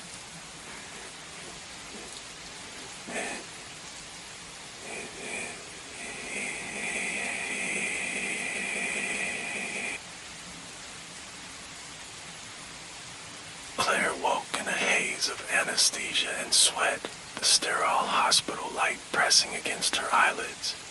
Mark's voice was soft in her ear. She's here, Claire. She's perfect. A nurse placed the newborn in her arms. Claire's breath caught. The baby was silent. Not a cry, not a whimper, just watching. It shouldn't be watching her like that, she thought. Newborns had weak vision, barely able to see past shadows. But this child, its eyes were too sharp, too aware. Deep blue at first, but as she blinked, she swore they darkened, pulling into something almost black. She tried to shake the unease. Exhaustion. The birth was hard. A week passed, and Claire kept waiting to bond with her daughter, to feel the rush of warmth the books promised. But the baby never cried, never cooed, just stared. She's just an easy baby, Mark said, laughing. You should be thrilled. But Claire's chest tightened every time she glanced into the crib. The baby would be awake, always, watching. And every night when Claire finally slipped into sleep, she woke gasping, the baby's gaze heavy on her. It wasn't right. No child was this quiet, this still. Then she noticed the hands. At first it was just a whisper of a thought, the kind easily dismissed. But each night, as she checked on the baby, they seemed longer, the fingers more defined. She flipped through the hospital photos. The change was subtle but real. She told Mark. He kissed her forehead and told her she was overthinking. You're exhausted, Claire. Let me take her tonight. She agreed, wanting the rest. But at 3 a.m., her body jerked awake, panic clawing at her chest. She ran to the nursery. The crib was empty. She spun, heart pounding. Then she saw her. The baby was sitting up at the far end of the room. Claire's breath hitched. The baby hadn't been able to roll over yesterday. How had she moved? The next morning, she booked an emergency appointment. The pediatrician smiled patiently. Babies change after birth, Claire. They grow quickly, I promise you, everything's fine. No, Claire whispered. Her eyes were blue at birth. They change every day now. The doctor sighed. That happens. Some babies' eyes darken as melanin develops. Claire gritted her teeth. She doesn't cry, not once, and her hands. Postpartum paranoia is common, the doctor interrupted. Have you spoken to anyone about how you're feeling? Claire clenched her fists. The birthmark. The ultrasound, she blurted out. She had a birthmark on her shoulder before she was born. The doctor's expression didn't change. Your baby never had a birthmark. Claire left the clinic in a daze. That night, she refused to sleep. Mark had started keeping the baby monitor on his side, but she stole it back. At 2:47 a.m., static crackled, then a whisper. Her breath hitched. The crib should be silent, but something rustled like dry leaves. Her fingers trembled as she reached for the monitor's video feed. The screen flickered. The crib was empty. No, not empty. Something was shifting inside the blankets, pushing against the fabric from beneath, stretching it like skin over bone. Claire bolted from bed. She flung open the nursery door. The baby lay still in the crib, eyes wide, staring at the ceiling. Mark rushed in behind her. Claire, what the hell? She shoved the monitor at him, but the feed showed nothing. Just the baby, lying still, no movement, no stretching, no sound. Mark sighed. Claire, please, you're scaring me. She was scaring him. Claire stormed out. She needed proof. The photos, the ultrasound records, something was wrong. She dug through the hospital paperwork, but the files were empty. The birthmark photo, gone. The nurse's signatures, blurred, as if the ink had been smeared. And then she found the name tag. It wasn't hers. Claire barely slept. The next day, she bought a cheap security camera and installed it in the nursery. Mark didn't notice. That night, she forced herself to stay awake, watching the live feed on her phone. At 3:12 a.m., the baby moved, not like an infant. No fumbling, no sluggish limbs. It rolled onto its stomach too smoothly, pushed itself up onto its hands. Claire's pulse pounded, the fingers longer, the nails sharp. Then it turned its head and smiled, a grotesque, knowing grin that stretched too wide for a newborn's face. Claire's stomach lurched. She turned to wake Mark, but something was in the crib again. Her breath caught in her throat. The baby, two of them. One lay still. The other knelt beside it, hands pressed against its own face, shifting, peeling. No, no, no, no. The baby shed its skin. Beneath the slack, discarded flesh was something new. The same child, but older. A toddler maybe, with deeper eyes, sharper teeth. The thing in the crib shuddered, settled into its new body. Then it turned its head, looking directly at the camera. Claire's scream caught in her throat. The feed went dark. She didn't remember grabbing the knife. She only knew she was in the nursery, standing over the crib, heart hammering, unable to breathe. Mark yanked her back. What the hell are you doing? She was shaking. That's not our baby. Mark's eyes darkened. Claire, give me the knife. She backed away. He didn't see it. He didn't see anything. The baby watched, silent, smiling, waiting. The hospital was white, sterile. Claire's arms were restrained. Mark sat beside her. You need rest. She didn't speak. They brought the baby. She refused to hold it. The nurses whispered to Mark. Postpartum psychosis, they said. She's just tired. She closed her eyes. Days passed. She was released. Mark brought her home to her baby. She wanted to scream. At night she forced herself to nurse the child, forced herself to pretend. But then she saw its fingernails longer than yesterday. Her breath hitched. Something peeled against her fingers, a scrap of skin. Claire's fingers trembled as she lifted it. The tiny patch of flesh was dry, translucent, and there, imprinted in the peeling skin, was a faint birthmark. It had been there once, but not anymore. She looked down at the baby. It watched her. Then for the first time it blinked, and its eyes were not the same ones as before. The end.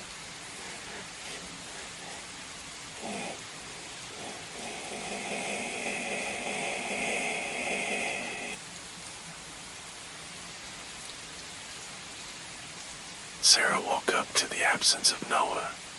It wasn't an immediate realization. It wasn't like she jolted upright in bed, heart pounding, knowing something was wrong. It was slower than that, a creeping unease unraveling over the course of her morning. She sent him a text first. "Hey, wanna grab coffee later?" No response. Odd, but not alarming. Noah was bad at texting back. She scrolled through their last messages. They'd made plans for dinner just 2 nights ago. She remembered sitting across from him, laughing as he gestured wildly about some ridiculous customer at work. She remembered the wine, the way he leaned back in his chair, grinning. But when she checked her call log, the entry from that night was gone. She frowned, scrolling back further. There were no calls, no texts, not a single message from Noah in her phone. Her stomach twisted. Maybe her phone had glitched. Maybe she'd accidentally deleted them. But when she opened her photos, searching for proof, any proof, he was gone from those 2. The trip they took to the beach last summer, just her standing in the sand. Her birthday last year, an empty chair at the restaurant where she knew he had been sitting. A cold wave of nausea rolled through her. Something was very, very wrong. Sarah called Jess next. "Hey," she said, forcing her voice to stay steady. "Have you talked to Noah lately?" A pause. "Noah." She let out a nervous laugh. "Noah Carter. You know, our friend." Another pause. Then Jess said, "Sarah, I have no idea who you're talking about." The nausea hit harder. "Stop messing with me." "I'm not. You have to remember him," Sarah insisted, her voice rising. "We've been friends since college. We used to hang out at your place every weekend." "Sarah," Jess said, slow and careful, "I think maybe you should get some rest." The line went dead. Sarah tore through her apartment next, desperate for proof. His birthday card from last year, missing. The book he lent her, gone. The stupid hoodie she always stole from him, nowhere to be found. She yanked her old college yearbook off the shelf, flipping frantically through the pages. Her heart hammered as she found their class photo, row after row of faces. Noah wasn't there. His name was scratched out in jagged, ugly strokes. Sarah slammed the book shut, her breath coming fast and shallow. This was impossible. It had to be a prank, some elaborate, cruel joke. But the world didn't glitch like this. People didn't just erase. She went to his apartment, except it wasn't his apartment anymore. A different name was on the buzzer. The pictures in the window were of a smiling family, a man, a woman, and a little girl. Sarah's hands shook as she knocked. The woman answered, "Can I help you?" As she swallowed, "Sorry, I think I have the wrong place." She stared past the woman into the apartment. The couch was different. The walls were a different color. They'd just been here last week. "Haven't they? Are you okay?" The woman frowned. "You look a little pale." Sarah backed away. By the time she got home, she was trembling. She sat on the floor, knees drawn to her chest, and tried to think. Noah had existed. He had. She wasn't crazy. She wasn't. Her phone buzzed. A message from an unknown number. Her blood went ice cold. "Stop looking for me." Sarah's breath hitched. Her fingers hovered over the screen. She typed, "Noah." No response. Her vision swam. Noah was out there, somewhere, and he didn't want to be found. The end.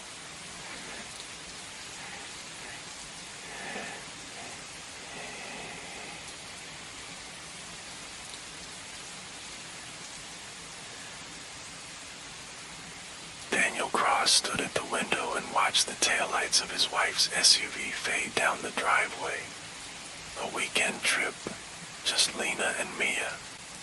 He should have felt relaxed, maybe even relieved at the thought of 2 days alone. Instead, a tightness coiled in his chest.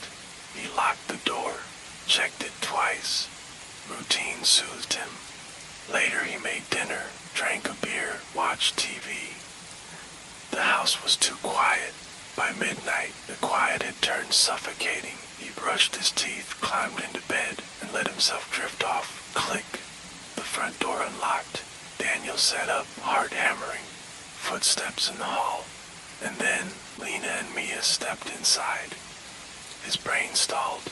He had watched them leave. "Missed you," Lena murmured, smiling. Mia grinned up at him, eyes wide. "Didn't think we'd be back so soon, huh?" Lena kissed his cheek. She was warm, real. Mia's small fingers curled around his wrist. Daniel's mouth worked, but no words came. "You okay, Daddy?" Mia tilted her head. His throat clicked dry. He looked at Lena's clothes. She left in jeans. She was wearing a dress now. His gaze snapped to Mia. Her favorite pink hoodie was gone, replaced by a yellow sundress. His stomach turned. "Your trip," he forced out. "What happened?" "Oh," Lena waved a hand, brushing past him into the kitchen. "Roads were bad. Didn't feel safe, so we came home." "We came home." Mia giggled, rocking on her heels. "Are you happy, Daddy?"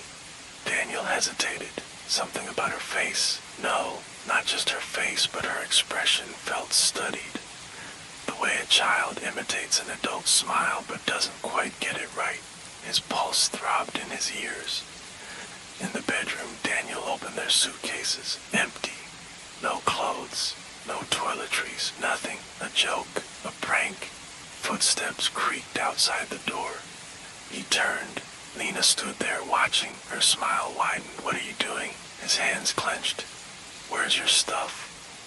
Lena's head tilted. Too slow, too deliberate. "I don't understand the question." Mia peeked from behind her, whispering, "Daddy's being silly." Daniel swallowed. Something was wrong. His phone buzzed in his pocket. He checked the caller ID. Lena. Every hair on his body rose. Slowly he lifted the phone to his ear. "Hey, babe." Lena's voice crackled through the line. "We're about 2 hours from home. Mia just fell asleep." His breath hitched. His stomach twisted into knots. The other Lena was in the kitchen, humming softly. The other Mia was curled up on the couch. Daniel's fingers clenched around the phone. "Lena," he whispered. "Listen to me. Something's wrong." The voice on the line frowned. "What do you mean?" His eyes flicked to the kitchen. The wrong Lena had stopped humming. She was listening. "Who are you talking to?" Daniel's body locked. Lena's voice whispered in his ear. "Danny, what's going on?" His mind screamed at him to run. The wrong wife stepped toward him, head cocked. "Hang up." Daniel's thumb trembled over the screen. "Don't," the real Lena said. "Don't hang up." The woman standing in his kitchen was smiling too wide. "Put the phone down, Danny." Daniel bolted. He ran to the front door, yanked it open. Nothing. Beyond the threshold, the world was wrong. The streetlights were off. The neighbor's house was missing. Just an endless stretch of black. His breath hitched. The door slammed behind him. Lena's voice inches away. "Danny, you're making this harder than it needs to be." Slowly, he turned. Lena stood too close, her pupils too large, her lips stretching wider than a human mouth should. Mia peeked from behind her legs, grinning ear to ear. Daniel stumbled back. "What the hell are you?" Lena sighed, almost sadly. Mia whispered, "We belong here." Daniel's stomach plummeted. "No," he rasped. "You're not real." Lena blinked, her face flickering. For the first time, her expression cracked. A ripple of something wrong passed over her features. Her lips moved, but the words that came out weren't hers. "Why would you say that?" Daniel ran through the hallway, up the stairs, into the bedroom, locked the door. His breathing came in short, panicked gasps. His real wife was still on the phone. "Lena," he choked, "there's someone in the house. They look like you and Mia, but they aren't." The doorknob rattled, a soft knock. "Danny." His stomach dropped. They were outside the door. The handle twisted, a slow, deliberate turn, locked. Daniel backed away. The thing on the other side of the door let out a slow, disappointed sigh. "You need to let us in." A child's giggle. "Daddy, why are you scared?" The doorknob stopped moving. Silence. Then, a mirror-shattering shriek. The house trembled. Daniel pressed himself against the wall, pulse hammering. His phone screen flickered. The real Lena was still on the line. "Danny." Her voice was distorted, as if she were far away. Static hissed through the speaker. "Danny, we're almost home." His vision swam. He was shaking. His mind screamed. "They're lying. Both of them." Outside. Outside, the door creaked open. They were inside the room now. Daniel forced himself to look. His wife stood in the doorway, her features calm. Mia at her side, smiling. "Danny," Lena whispered, "come here." His phone fell from his shaking hands. He didn't dare move. His breath hitched. Behind them, the window reflected something wrong. Their reflections weren't moving. Lena took another step forward. Mia grinned wider. Daniel opened his mouth to scream. Outside, headlights swept into the driveway. The car door slammed. The real Lena, the real Mia. The front door swung open, and Daniel heard two voices speak in unison. One from his wife, one from the thing beside him. Both whispering, "We're home." The lights flickered. The world split in two. The end.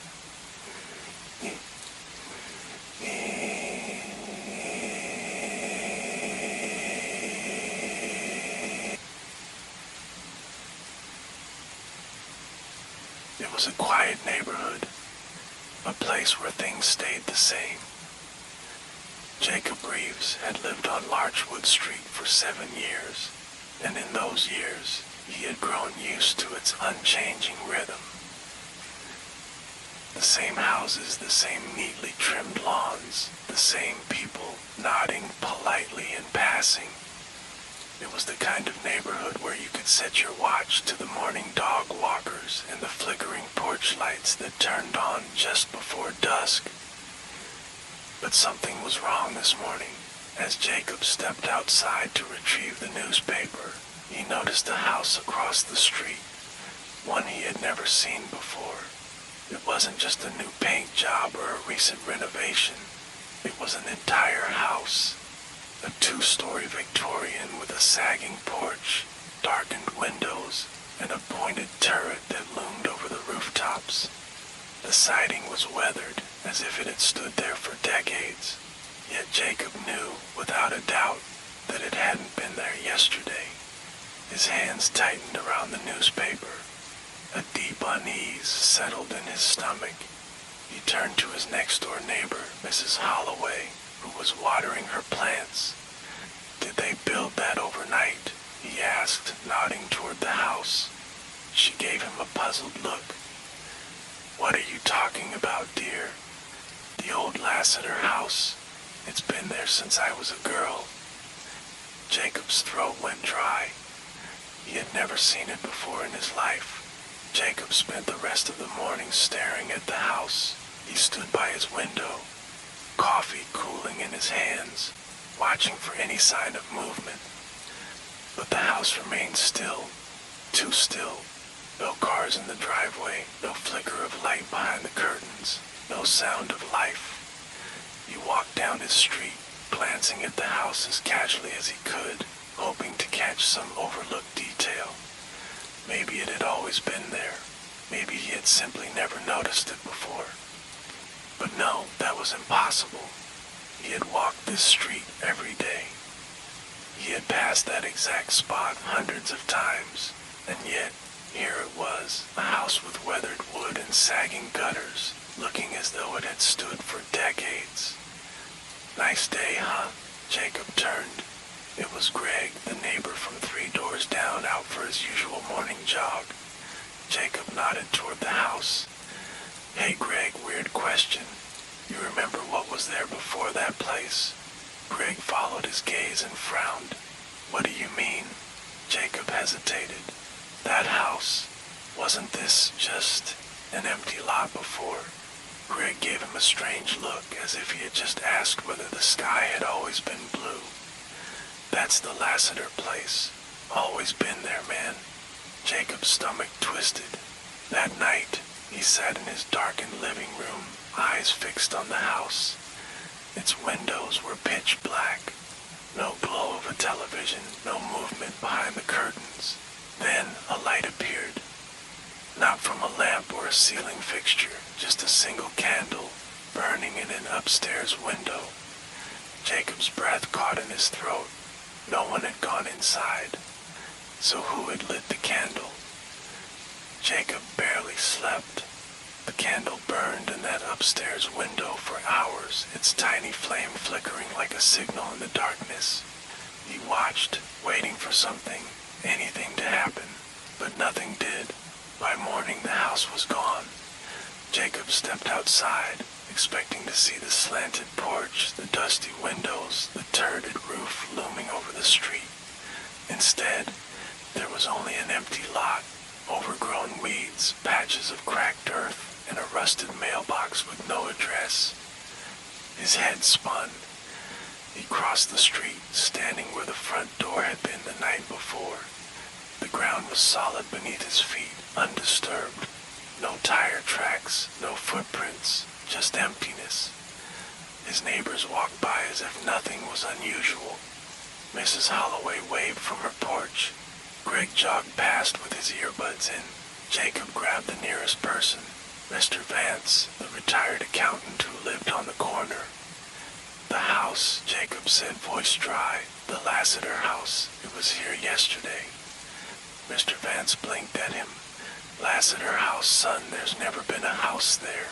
Jacob's pulse pounded. The house had vanished, but Jacob knew he knew it had been there.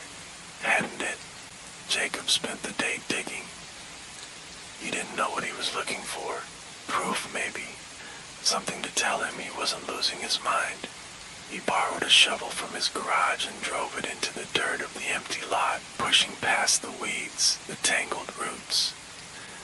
An hour passed, then 2.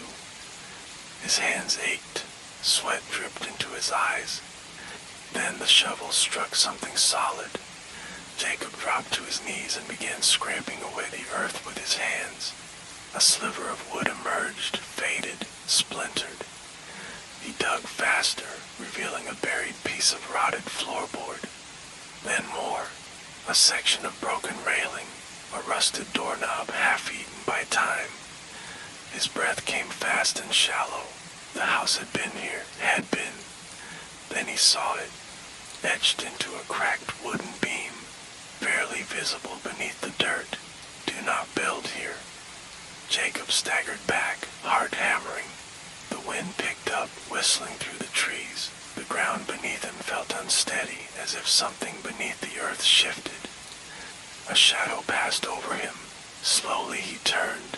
The house was back, and the upstairs candle was already burning. Jacob couldn't move. The house loomed before him, exactly as it had before. Its slanted porch, its broken shutters, its darkened windows. The candle in the upstairs window flickered. Something inside was waiting. His fingers brushed the wooden beam where he had unearthed the warning. "Do not build here." But someone had, and something had never left. Jacob took a step back, then another. The front door creaked open. A breath of cold air curled out from the darkness within. It carried the scent of damp wood and then something deeper, older, like earth turned in a graveyard.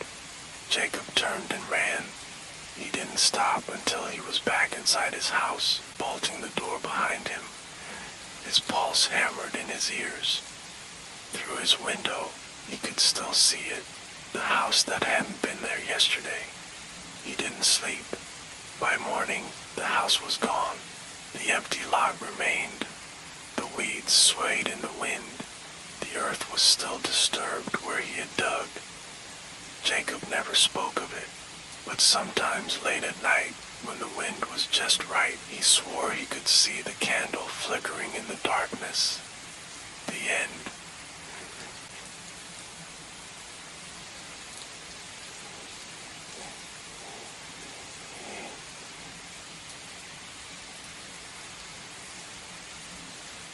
The road stretched ahead in an endless black ribbon, the high beams cutting tunnels through the dark.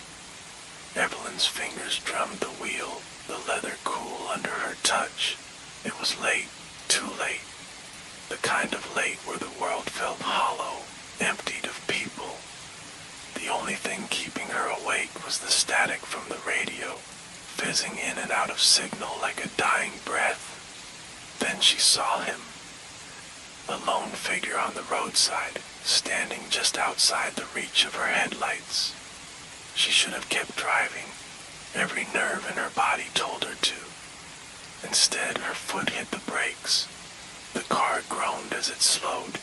The man stepped forward, his silhouette pulling from the shadows. He was tall, thin, dressed in a dark jacket, a hitchhiker. She rolled the window down a crack. "Where you headed?" she asked, her voice scratchy from too much coffee and not enough sleep. "Anywhere but here," the man said. His voice was calm, measured. He smiled. A polite, easy kind of smile. The silence stretched. The wind moaned through the trees. "Don't do it." But Evelyn's hand was already reaching for the lock. Click. The hitchhiker slid in, closing the door with a soft thunk. "You shouldn't be out here alone," he said, buckling his seatbelt. Evelyn didn't answer. At first they drove in silence. The hitchhiker sat with unnerving stillness, his hands resting on his lap, watching the road. She forced herself to speak. "So where are you coming from?" He didn't answer right away. "Then you grew up on Linden Street, right?" Evelyn's breath hitched. Her fingers tightened on the wheel. "What? Lynn Street?" he repeated casually. "In that blue house with the crooked mailbox. Your dad always said he'd fix it, but he never did. You had a dog, Milo. He died when you were 7. Hit by a car right in front of you." Evelyn's knuckles went white. She hadn't said a word about where she was from. Her heartbeat thudded in her ears. "How the hell do you know that?" The hitchhiker smiled. "I know a lot of things." She should have pulled over, should have slammed on the brakes, ordered him out. Instead, she swallowed hard and kept driving. The radio buzzed, whispering beneath the static. "Your first grade teacher," the hitchhiker continued, conversational. "Mrs. Calloway. She used to wear that awful perfume, made the whole classroom smell like lilacs and cough syrup. You hated it." Evelyn's breath came shallow. "Who are you?" The man didn't answer. His eyes gleamed in the dim light. "You're scared of drowning, aren't you?" he murmured. Evelyn's stomach turned to ice. She had never told anyone that. Her hands shook on the wheel. "Get out," she whispered. The hitchhiker sighed. "I wish you wouldn't do this again," he said. Her skin crawled. "What the hell do you mean again?" she snapped, and that's when he said it. "Because I've been in the car with you before." Evelyn's foot slammed the brakes. The car skidded, tires screaming against the asphalt. Her breath came in ragged gasps. She turned. The seat was empty. Her hands flew to her mouth. No, no, no, no, no. She wasn't crazy. She wasn't. She had seen him, heard him. But the seat, The leather was still warm, a noise, a whisper, right behind her ear. Eyes on the road, Evelyn. Her heart exploded in her chest. She jerked her head to the rearview mirror. The hitchhiker was in the back seat, watching her, smiling. Evelyn slammed her foot on the gas. The car roared forward, the trees blurring into shadows. The hitchhiker's voice cut through the static. "You always do this," he said. She gritted her teeth. "Do what?" "You always try to run," he said. The headlights flickered. "But you never get away." A memory flashed. This road, this moment. She had done this before, and then she saw it. A truck, blazing headlights, barreling straight for her just like last time. She remembered. She had hit that truck. She had died. And now, she was here again. She screamed. The car skidded, but this time, no crash. Evelyn gasped. The road ahead was empty. The truck was gone. Her hands shook on the wheel. The silence pressed down on her. She turned. The passenger seat wasn't empty anymore. The hitchhiker smiled, calm, patient. "Shall we try again?" Evelyn's breath came in shallow, broken gasps. The cycle was never going to end. Her fingers tightened on the wheel. Somewhere, deep in the radio static, a voice whispered, "Welcome back." The end.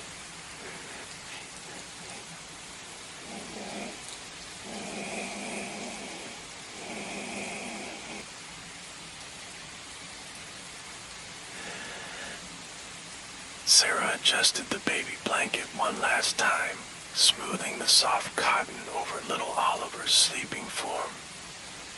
The rhythmic rise and fall of his tiny chest was the only movement in the dim nursery, aside from the shifting shadows of tree branches against the window. She tiptoed back, careful not to wake him, and clicked on the baby monitor before shutting the door. Downstairs, she curled into the plush couch, the glow of her phone the only illumination in the quiet house. The baby monitor sat beside her on the coffee table, its tiny screen casting a grainy bluish light. Oliver slept peacefully, exactly as she'd left him. She swiped through her phone absently, half watching the monitor out of habit. The house was still, safe. The baby's parents wouldn't be home for another few hours. Then the sound of breathing, soft at first, a slow, measured inhale, a whisper of an exhale. Sarah froze. The sound wasn't coming from her phone. It was coming from the monitor. Her eyes flicked to the screen. Oliver's crib was empty. She shot up, heart hammering, the couch forgotten beneath her. The breath in the monitor deepened, like someone was standing too close, their mouth right against the microphone. Then a whisper. "Come downstairs." A cold sweat broke out along Sarah's neck. Her hands trembled as she reached for the volume dial, turning it down, then off. But the breathing didn't stop. She bolted up the stairs, taking them two at a time, flinging open the nursery door. Oliver was there, right where she left him, curled up, safe. Sarah hesitated. Was the monitor malfunctioning, picking up a neighbor's baby? But there were no babies nearby, no other signals that should be interfering. She reached into the crib, pressing her fingers gently to Oliver's warm, sleeping form. He stirred, but didn't wake. Relief flooded her. A glitch, that's all. She backed out of the room, leaving the door slightly open, and walked briskly back down the stairs, forcing her pulse to slow. She'd tell Mrs. Connolly when she got home. Maybe they needed a new monitor. Settling back on the couch, she hesitated before glancing at the screen again. She wished she hadn't. The monitor's feed had changed. The camera no longer pointed at the crib. It showed the hallway outside the nursery. Sarah's throat tightened. She hadn't touched the camera. Then, on the screen, movement. A figure stood in the hallway, still, staring. At first it didn't register. Her brain scrambled for an explanation, but the longer she stared, the clearer the image became. The figure had her face, her own reflection, standing outside the nursery, staring directly into the baby monitor's camera. A static hum filled the speakers. Sarah's breath hitched, her hands gripping the arms of the couch so tightly her nails dug into the fabric. "Come downstairs." The voice was her own. A choked noise escaped her throat as she scrambled off the couch. Her eyes darted between the screen and the darkened stairway leading up to the nursery. The version of her on the screen did not move, but she knew, somehow she knew, it was waiting. A slow creak echoed from upstairs. Sarah turned toward the sound, every muscle in her body locking in place. The nursery door was opening. Her knees felt weak. The baby. She forced herself forward, gripping the banister as she climbed, the house stretching unnaturally around her. The hallway seemed too long now, the shadows stretching impossibly wide. The nursery door stood open. She stepped inside. Oliver was still sleeping peacefully. Nothing else seemed out of place. But then she noticed the baby monitor, the one sitting on the dresser. It was turned toward her. The screen flickered and the voice whispered again, "You're not supposed to be here." Sarah sucked in a sharp breath. The reflection in the tiny screen wasn't her own anymore. It was someone else. Same face, same body. But it wasn't her. The other her lifted a finger to her lips, a shushing motion. Then the screen went black. A hand touched Sarah's shoulder. She screamed. Spinning around, she found only empty air. The crib was empty. The blankets lay undisturbed, but Oliver was gone. Panic overtook her. She tore the blankets aside, checked under the crib, her mind reeling. A sound came from the baby monitor, a soft cooing. She whipped around, eyes locking onto the screen. There was Oliver, held in someone's arms, but not hers. The figure turned, moving toward the nursery door, and then Sarah saw herself smiling back. Her own face. The baby's tiny fingers curled in her double's hair, tied perfectly content. The screen flickered again, and then she was looking at herself, standing in the nursery, alone. She gasped, whirling to face the crib. Oliver was back, sleeping soundly, everything exactly as it was before. The baby monitor clicked off. No more voices, no more whispers, only silence. Sarah's hands shook as she backed away from the crib, heart hammering. The house felt different now, off, like something had shifted in a way she couldn't understand. She didn't check the monitor again. She didn't answer when it clicked back on. And the voice that wasn't hers whispered, "Next time, it's you." The end.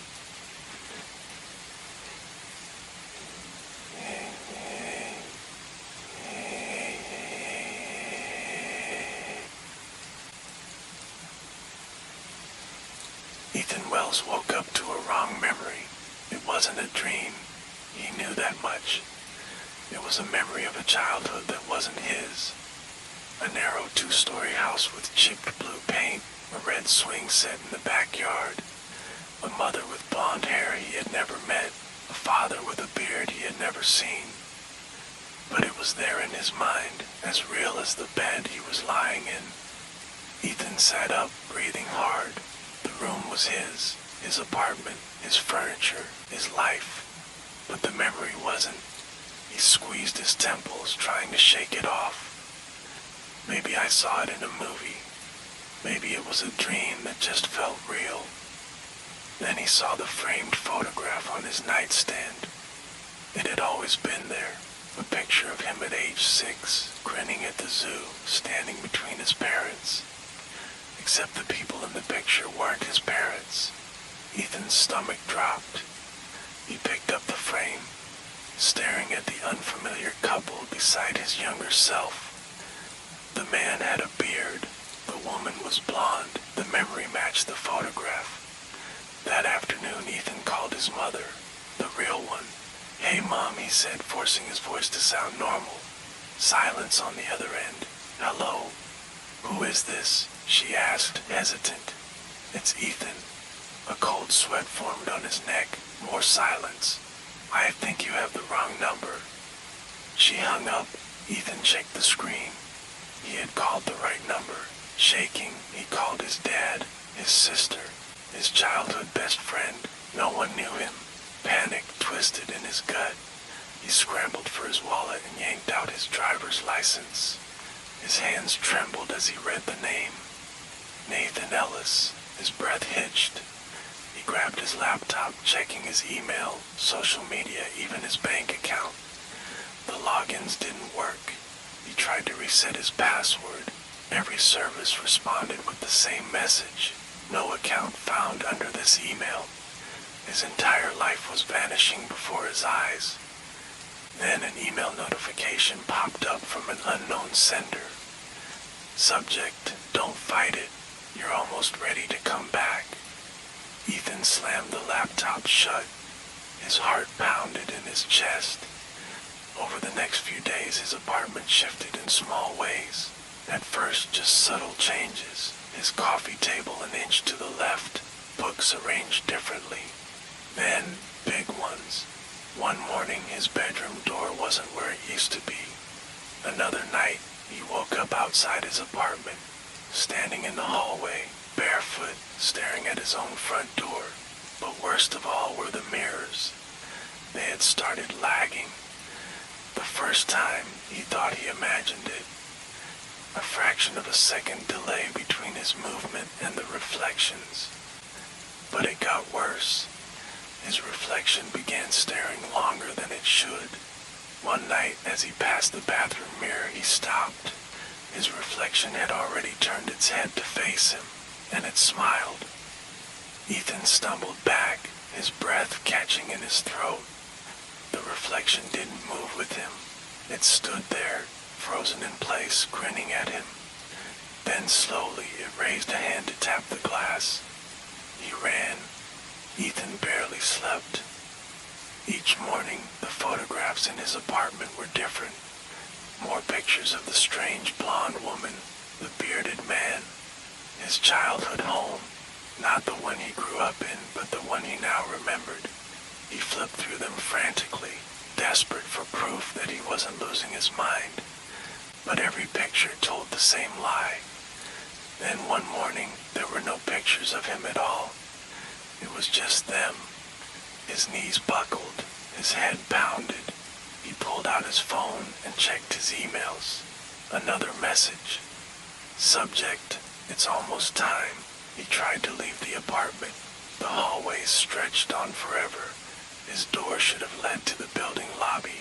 Instead, it opened into another hallway and another.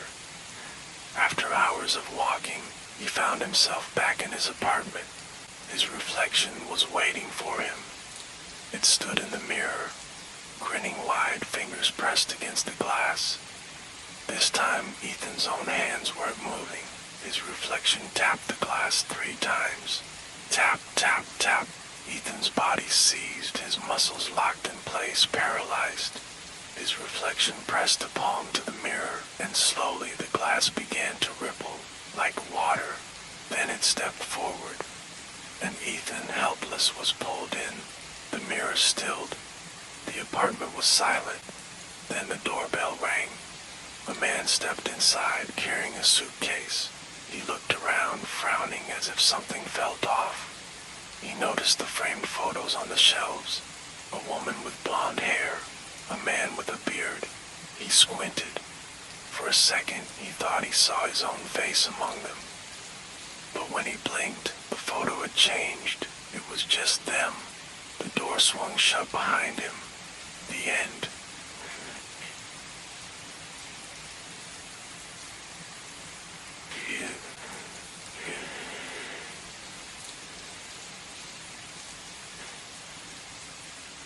Nathan Hallow checked his phone again.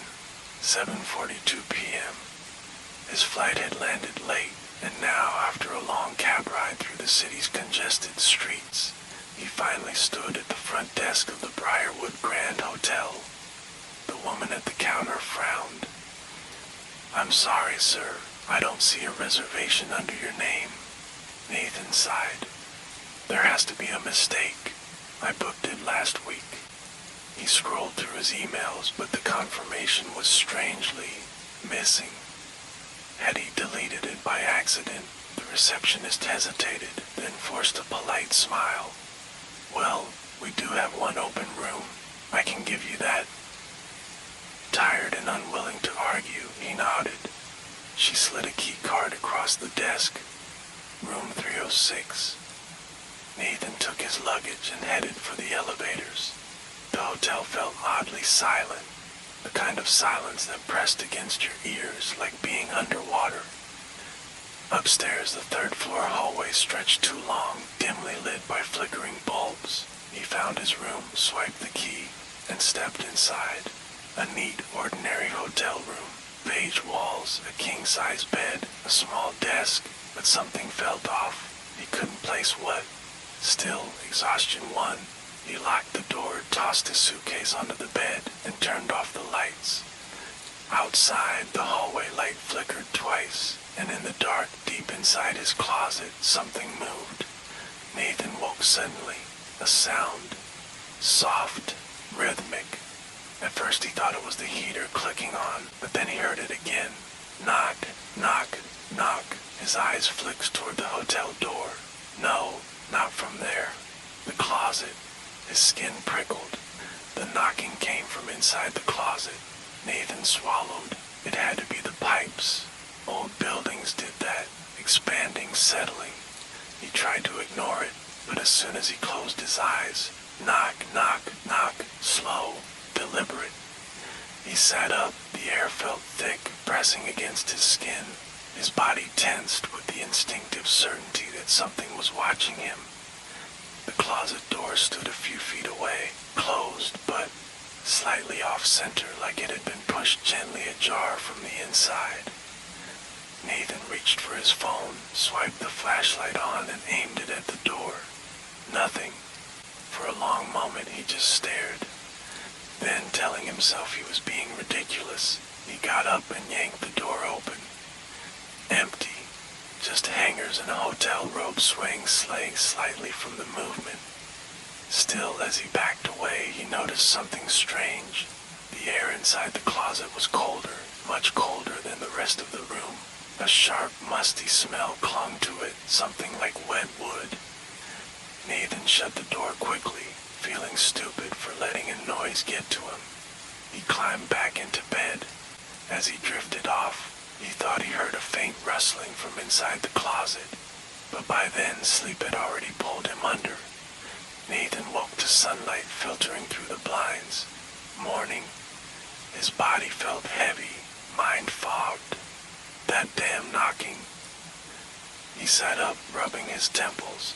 It had to have been a dream, just a dream. A knock sounded at the door. He flinched, then exhaled sharply and got up. A different woman stood behind the front desk today. Her crisp uniform and neutral expression gave him pause. "Good morning," he said. "I need to check something about my room." She tilted her head. "What room are you in, sir?" 306. A brief pause. The receptionist frowned, then let out a small, polite laugh. "Sir, we don't have a room 306. Nathan blinked. "What?" She turned her monitor toward him. The hotel layout displayed only 2 floors. "That's not possible. I stayed there last night." She glanced at a colleague, who shook his head. "Sir, are you sure you have the right hotel?" A nervous chuckle rose in Nathan's throat, but it died as he noticed something else. His suitcase was gone. "Wait, where's my luggage? I left it at the front desk yesterday." The receptionist's expression didn't change. "I'm sorry, sir. You were not a guest here last night." Nathan felt his stomach drop. "But I have my key." He reached into his pocket. The key was gone. Nathan backed away from the front desk, heart hammering. No 3rd floor. No reservation. No luggage. But that wasn't possible. He had been there. His feet carried him toward the elevators. The staff called after him, but their voices blurred as he slammed the button for the third floor. The doors slid open, a mirrored interior. His reflection stared back, wide-eyed, pale. He stepped in, pressed 3. The elevator hummed, rising. Then, a lurch. The lights flickered. When the doors slid open, Nathan hesitated. The hallway stretched before him, but it felt different, longer, dimmer.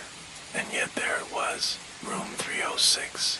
The number etched into the wood like it had always been there. A tight breath escaped his lips. He stepped forward, reached out. The doorknob felt wrong, cold, smooth, like polished stone, not metal. Something shifted inside the room, a soft shuffle like bare feet on carpet. Then a whisper, his name, from inside the closet. Nathan's body locked up, his breath came short and fast. Then the door clicked open on its own. The door to room 306 swung open. Inside, the room was identical to how he had left it. The neatly made bed, the closed blinds, the closet door slightly ajar. Nathan stepped inside. The air was thick, wrong. The walls felt closer than before. Then, a single knock from inside the closet. He turned, pulse hammering. Slowly he reached out and pulled the door open. Darkness. Not the kind cast by shadows, but something deeper, emptier. A shape moved within. A figure. Nathan tried to step back, but hands, cold and smooth like polished stone, gripped his wrists and pulled him inside. The closet door slammed shut, and then silence. Later, the hotel records updated. No Nathan Hallow, no room 306, and in the empty hallway, a single door remained, waiting for the next guest. The end.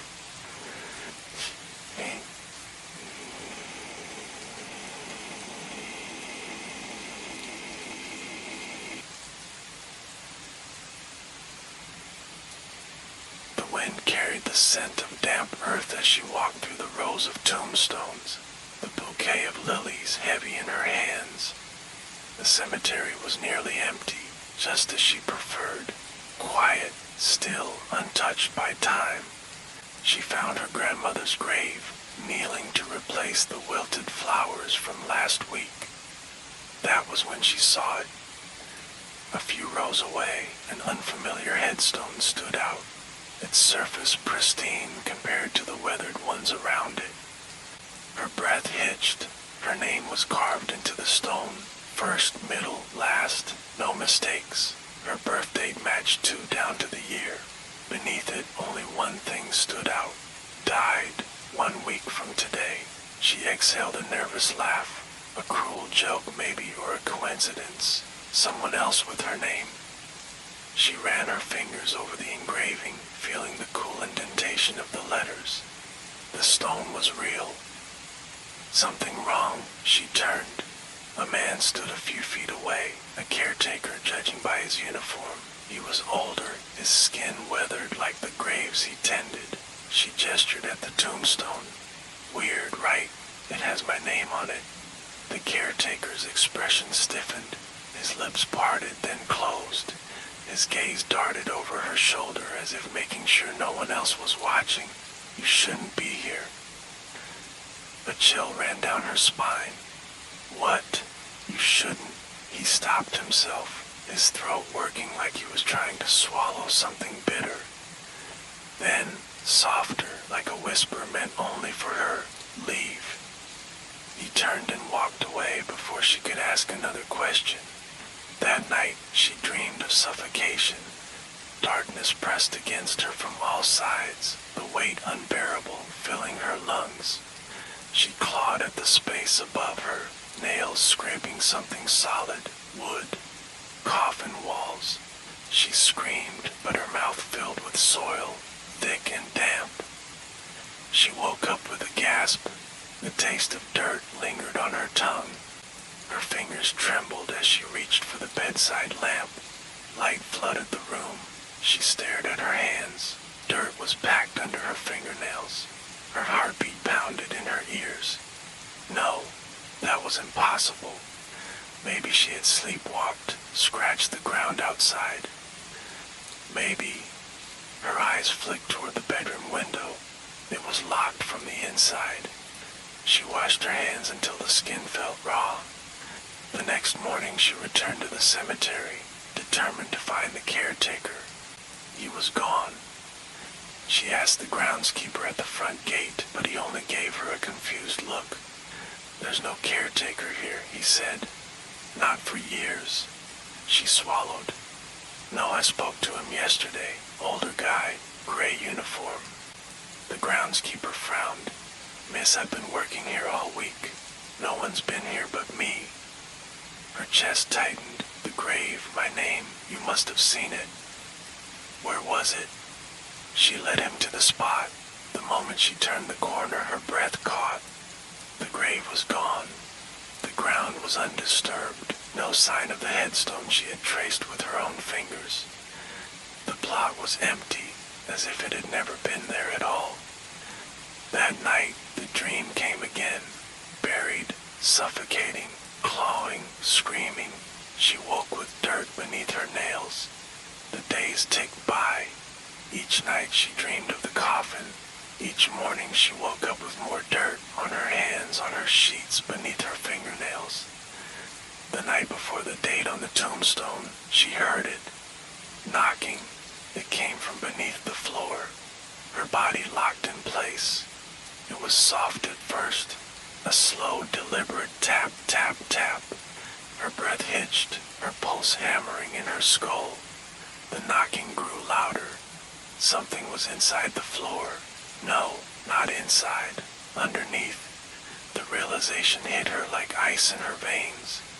She moved before she could stop herself, grabbing the lamp from her bedside table. The wood beneath her feet felt thin, hollow. The knocking continued. She dropped to her knees and started prying at the floorboards. They were old, worn. They splintered under her grip, and she pulled until her fingers bled. Beneath the wooden planks was dirt, loose, fresh soil. It looked disturbed. Her stomach lurched, her breaths came fast, shallow. She dug her fingers into the earth, clawing it away. Then she felt it. Wood. A coffin lid. Her hands trembled as she wiped the dirt away, revealing the name carved into the rotting wood. Her name. Her throat closed. She stumbled backward, barely able to breathe. The knocking had stopped. The room suddenly felt smaller, the walls pressing in like the inside of a casket. The air grew thick, heavy with the scent of damp earth. Then from beneath the coffin lid, a breath, a whisper of movement, and the sound of nails, scratching from the inside. Her vision tunneled, her heartbeat slowing against her will. It was as if the air itself was pressing down on her, pulling her toward the grave beneath her feet. The clock struck midnight. Her lungs seized, her body folding forward as if invisible hands were guiding her downward. Soil crept up her arms, swallowing her fingers, her wrists. She tried to scream, but the earth was already filling her mouth. The next morning the room was silent, empty. A week later, a new tombstone appeared in the cemetery. The wrong name was on it. The end.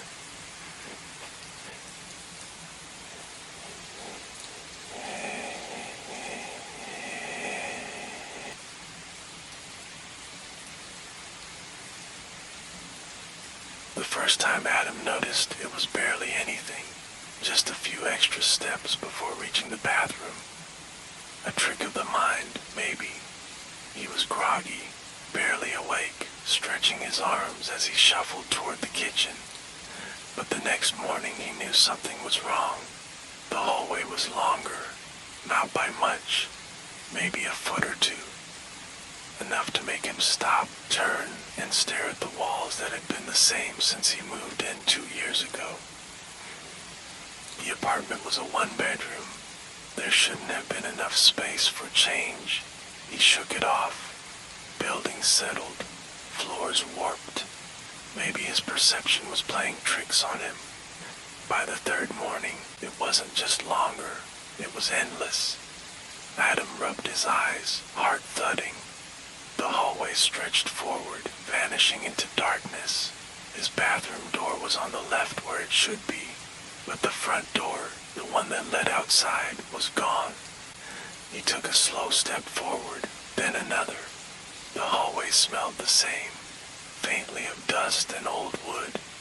The floor creaked under his bare feet. 5 steps. 10. The hallway should have ended already. He turned, intending to retreat to his bedroom, but his door wasn't there either. Just more hallway. Something in his chest tightened. Had he still been dreaming? He reached out, pressing a hand against the wall. The paint felt the same, cold and dry. The texture rough under his fingertips. Real. He pressed harder, expecting it to ripple like a dream, but nothing changed. It was solid. The only thing he could do was keep walking. His breath hitched as he moved forward, listening. The air felt thinner, heavier, like the hallway itself was pressing down on him. Then he saw the first door. It was on the right, a door that shouldn't exist. The doorknob gleamed, silver and clean. No scratches, no dents. He hesitated before reaching out. His fingers trembled as they brushed against the cool metal. The door swung open before he turned the knob. Inside was his childhood bedroom. Adam's stomach lurched. The bedspread was the same Star Wars print he'd had at 10. The bookshelf was filled with Goosebumps novels, arranged in the same order he'd kept them. His stuffed tiger, the one he'd lost years ago, sat at the edge of the bed, glassy eyes staring. Everything was exactly as it had been. He stepped inside, his breath shuddering. The air smelled like his old home, like fabric softener and dust. He picked up the stuffed tiger. It felt real, solid. His fingers traced the worn stitches on its neck. A thump echoed behind him. Adam spun. The closet door was open. Something moved inside, shifting in the darkness. A scraping sound like nails against wood. Adam backed out of the room, his chest heaving. The second his foot crossed the threshold, the door slammed shut. The hallway was waiting. Another door had appeared a few feet away. This one was dark blue, chipped at the edges. He recognized it instantly. His old apartment door. Adam didn't want to open it. His breath was shallow as he reached for the handle, sweat dampening his palm. The door groaned open, revealing an office space. His old office space. His desk, his rolling chair, the clutter of sticky notes he used to scribble on before he quit 3 years ago. The computer was on, humming softly. The screen flickered, displaying his email inbox. The subject lines were all the same. Come back. You never left. Come back. A shadow shifted behind his desk. Adam bolted. He sprinted past the office, past the childhood bedroom door, deeper into the hallway. The further he ran, the more doors appeared. Some were familiar. His grandmother's house, his college dorm, a hospital room he swore he'd never seen before. One door stood slightly ajar. Inside a bedroom, his bedroom. But he was already in bed. His own body lay there, facing the wall, breathing softly. Adam staggered back, his legs nearly giving out. The thing in the bed stirred. The cover shifted as it rolled onto its back. Adam's own face stared back at him, eyes glassy, mouth slightly open. And then it smiled. The world lurched. The hallway was closing in. The doors shuddered, warping. The ceiling sank lower. Adam turned, running blindly. His feet pounded against the floor. His front door had to be here somewhere. It had to be. The walls pulsed. The ceiling cracked. Shadows stretched long and thin. And then he found it. His front door. He lunged forward, grasping the handle. His fingers twisted the knob, heart hammering. He shoved his shoulder against the wood, but the door wouldn't open. The handle burned ice cold beneath his fingers. A whisper slithered against his ear. You don't live here anymore. The lights flickered off. The hallway swallowed him whole. Adam woke up, gasping. His bed was warm, his sheets tangled around him. The morning light leaked through the blinds, painting pale lines across the ceiling. A nightmare. It was just a nightmare. He exhaled slowly, pressing his palms against his face. His body was slick with sweat, his heart still hammering against his ribs. He let out a small, breathless laugh. God, he needed to stop watching those weird internet horror videos before bed. Shaking his head, he swung his legs over the edge of the mattress. His feet touched the floor. Something felt wrong. The air was too still, too quiet. He lifted his head, gaze shifting toward his bedroom door. It was open. The hallway stretched out before him, longer than it had ever been before. His breath caught. The doors were still there, waiting. Welcome back. The end.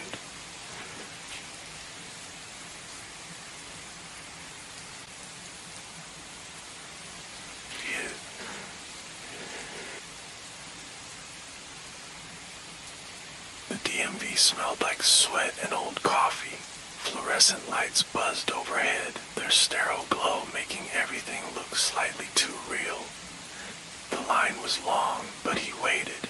He needed this, needed his new license.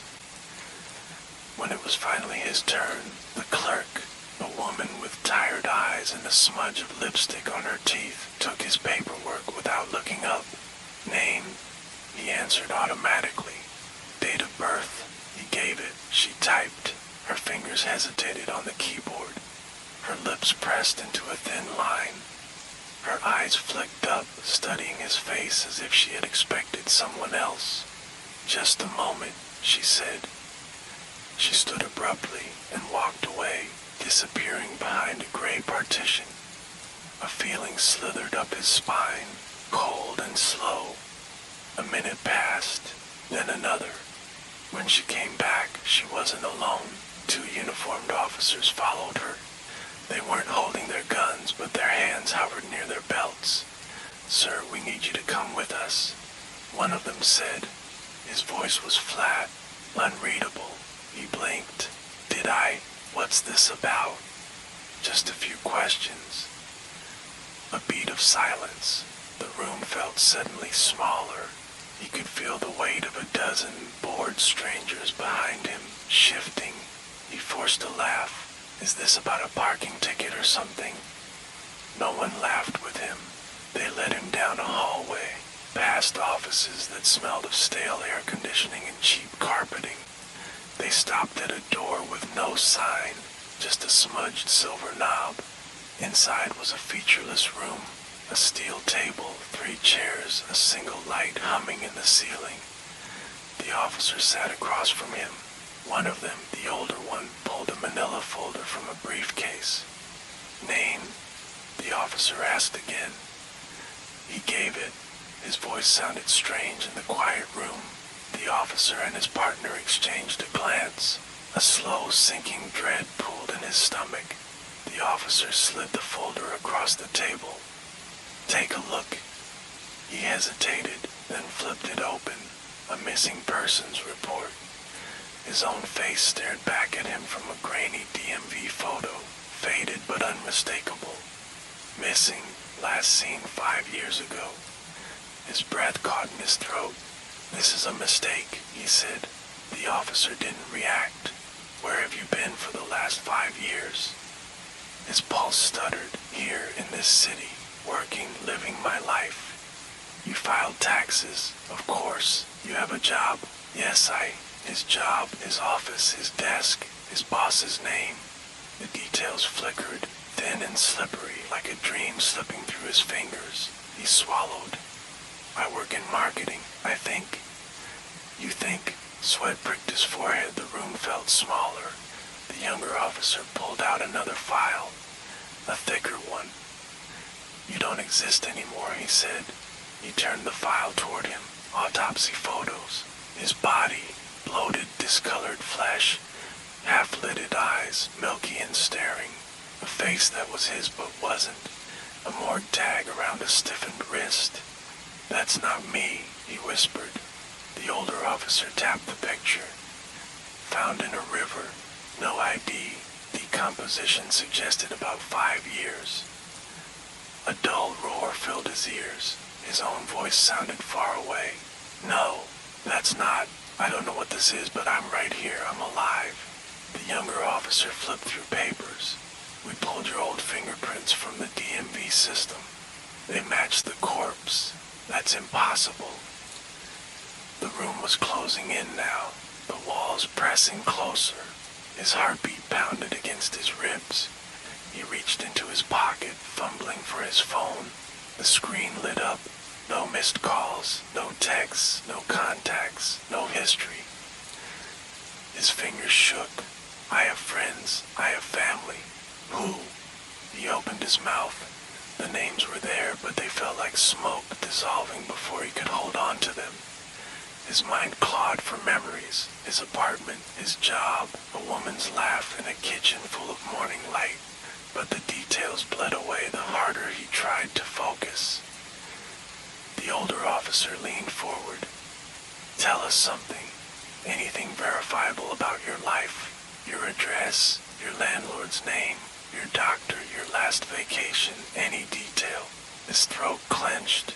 Nothing came. The officers were waiting, staring. "You can't just tell me I'm dead," he said, his voice shaking. "I walked in here. You see me, you're talking to me." The younger officer sighed and turned the file around again. "Then explain this, the autopsy photo. His corpse, the exact shape of his nose, a faint scar on the cheek from a childhood fall.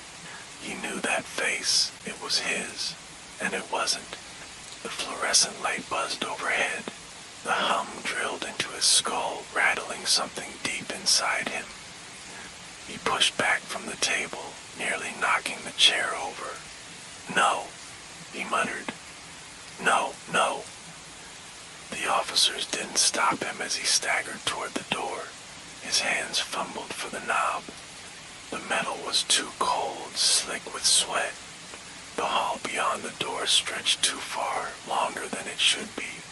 The DMV lobby should have been right there, but now it was a tunnel, a corridor of gray walls that stretched impossibly forward. The lights above flickered. He stumbled forward, his breath coming in short gasps. He reached the lobby, only it wasn't. The seats were empty. The clerk was gone. The people who had been waiting in line were gone. The DMV was hollow, abandoned. His hands trembled. He reached into his pocket again, pulled out his wallet. The driver's license he'd come to renew was missing. He checked again. No cards, no ID. His hands curled around nothing. A mirror hung on the far wall. He hadn't noticed it before. Slowly he turned toward it. His own reflection blinked back at him. Then it smiled. He didn't. The reflection took a slow step forward. His breath hitched. The fluorescent lights buzzed louder, and the world went dark. The end.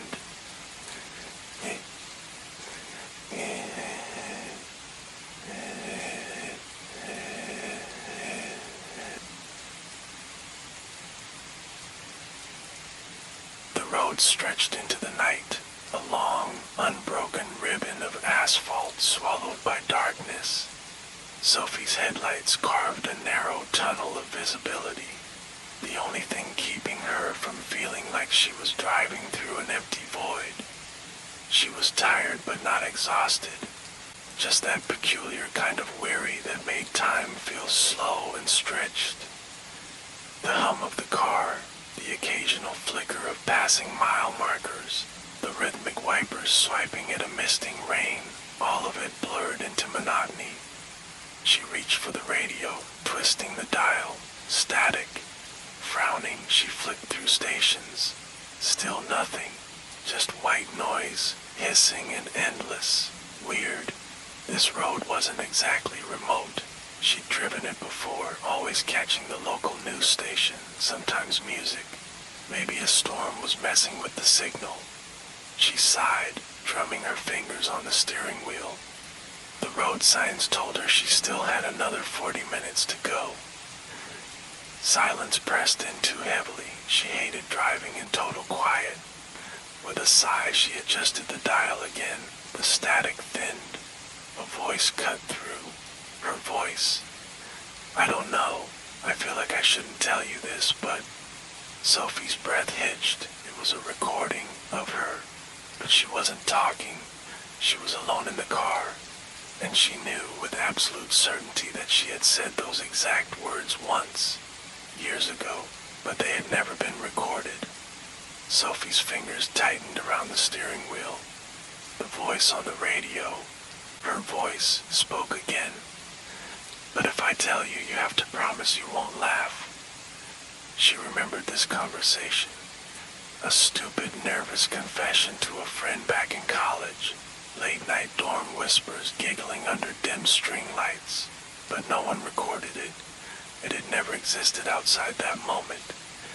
Yet here it was, playing through her car speakers. She spun the dial, flipping through stations. Each one played something new, a different moment.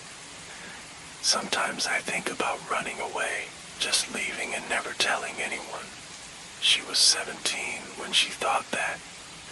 I used to check under my bed 3 times every night, just in case. She was 6 when she whispered that fear to herself. I love you. A confession from years ago, never answered.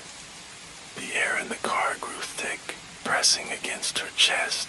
It wasn't just her voice, it was her secrets. She turned the volume down. The voices muffled but didn't stop. They shouldn't exist. They were private, fleeting thoughts, half-formed fears. Yet the radio played them back like a perfectly tuned station, as if someone, something had been listening. Sophie's stomach churned. Her pulse drummed in her ears. And then, a new voice, one she didn't recognize. You're listening, aren't you? The car engine sputtered. The radio clicked off. The dashboard went black. Sophie's breath hitched. The engine was dead. No rumble beneath her hands. No soft purr of life. The radio had gone dark. No static, no voices, just silence so complete it felt unnatural. She turned the key. Nothing. The unknown voice had spoken right before it happened. She wasn't alone. Her pulse pounded as she reached for her phone. The screen glitched, flickering, unreadable. Cold fear slithered up her spine. Then the radio snapped back on. Not to static, not to memories, to the present. She heard herself breathing. Right now, live. She turned her head slowly. The car was empty, but the radio was listening. A whisper crackled through the speaker. Say something. Sophie clamped her mouth shut. The air hummed with something unseen, like being watched through a one-way mirror. Another whisper, not hers. I know you can hear me. Her skin prickled. The air was too still, too heavy. Now, I'm listening to you. The headlights flickered. The dashboard clock reset to 0. The car locked itself. She wasn't driving anymore. Sophie's breath came shallow and fast. The doors wouldn't unlock. The handle wouldn't budge. She was trapped. The voice on the radio waited. Say something, it urged again. This time there was an edge to it, expectant. She swallowed hard. Don't answer. Don't engage. The radio crackled. More whispers, more voices, layered, overlapping hers, laughing, crying, confessing, begging. It had everything. You don't want to be ignored, do you? The voice murmured. The air grew tight, suffocating. A low droning hum filled the car, coming from nowhere and everywhere. Sophie squeezed her eyes shut. Not real, not real. The radio knob turned itself. The volume rose. Her voice frantic, sobbing, desperate. Please stop. Please, I don't want to hear this. Sophie's heart slammed against her ribs. She had never said those words, but she could. It was waiting for her to. Her fingers twitched near her lips. If she spoke, would it take her voice next? Would it take more? The headlights flashed, the sound peaked, and then silence. The radio was dead, the dashboard screen was black. The headlights flickered once, then held steady. Sophie's trembling fingers reached for the key. The engine roared to life. The car unlocked itself. She sat frozen, breath shallow, waiting for something. A whisper, a flicker, a sign that it wasn't over. But there was only silence. The radio remained off, but as she drove forward, the sound of her own voice echoed in her mind. Had she answered, or had something else? The road stretched ahead, empty, but she no longer felt alone. The end.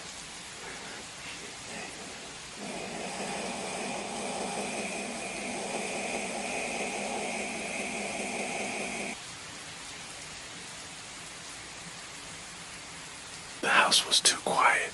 Not just the absence of noise, but the absence of the possibility of noise.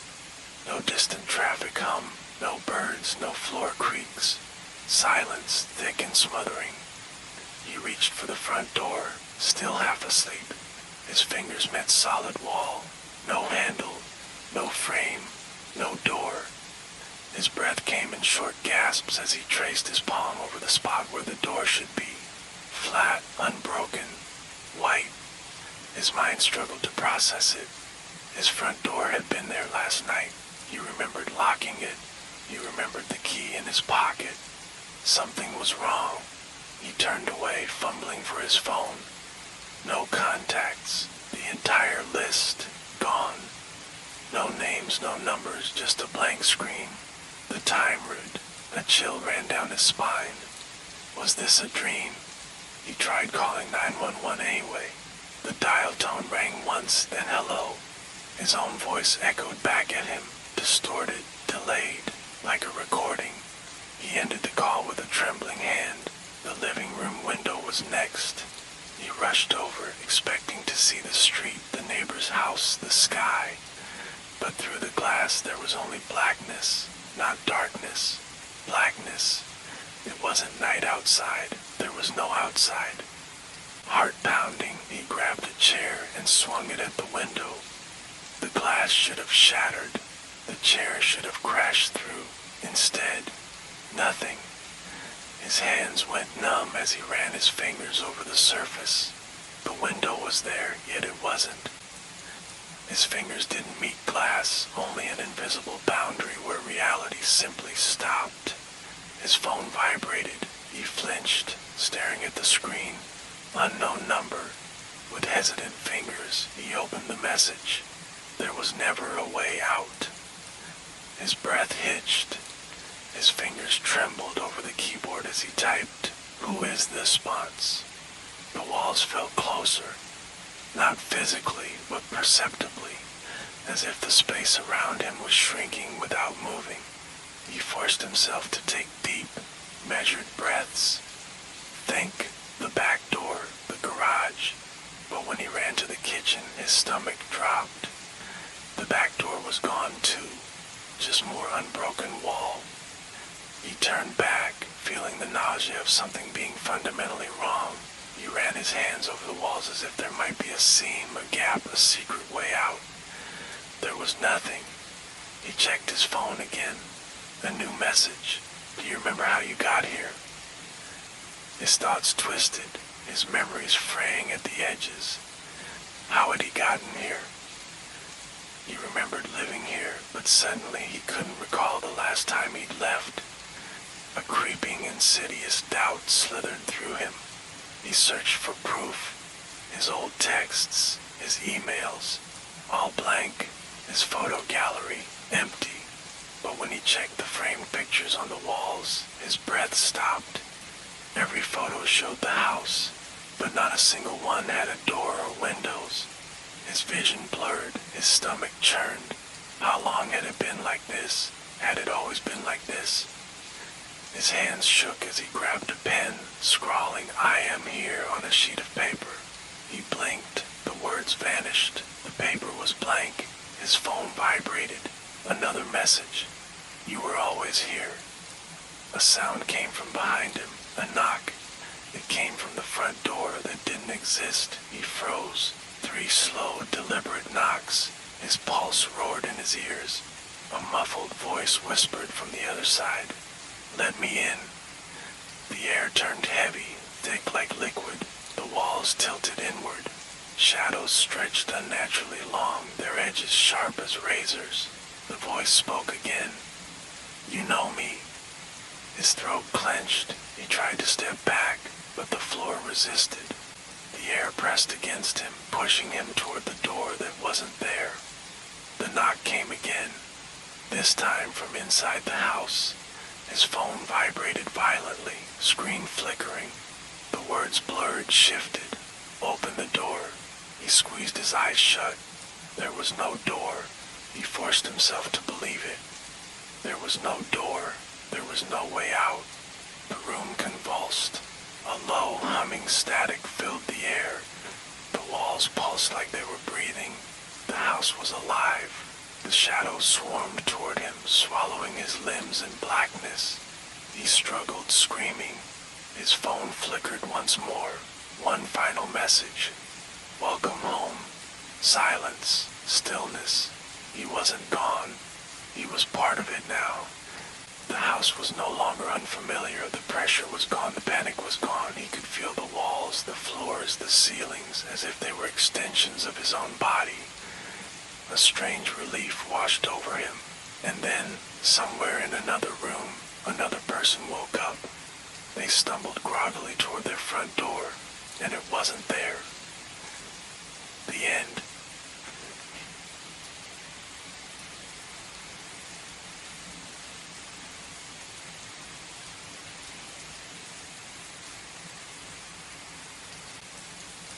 The direct deposit notification pinged in their inbox at 8:03 a.m. Like always, it was a small comfort in the beige monotony of the office. Numbers aligning, paychecks landing on time, order in all things. They opened the email, scrolled to the deposit summary, and stopped. The name at the top wasn't theirs. It wasn't even close. They stared at it, unblinking. A joke, a clerical error. But the account number was right, the amount expected. They flagged the email and walked to HR. The office smelled like stale coffee and recycled air, printers humming in the background. "Hey." They hesitated in front of Denise's desk. "I think there's been a mistake with payroll. My check has the wrong name." Denise turned from her screen, smiling the empty kind of smile people in HR practiced. "Oh." They placed their phone on her desk, showing the email. She squinted at it, then frowned. "That's your name." They let out a short, nervous laugh. "No, it's not." Denise's smile stayed frozen. It always has been. Something cold pooled in their stomach. What? "No, I mean, my name is." "Let me pull up your file," Denise said cheerfully, turning to her computer.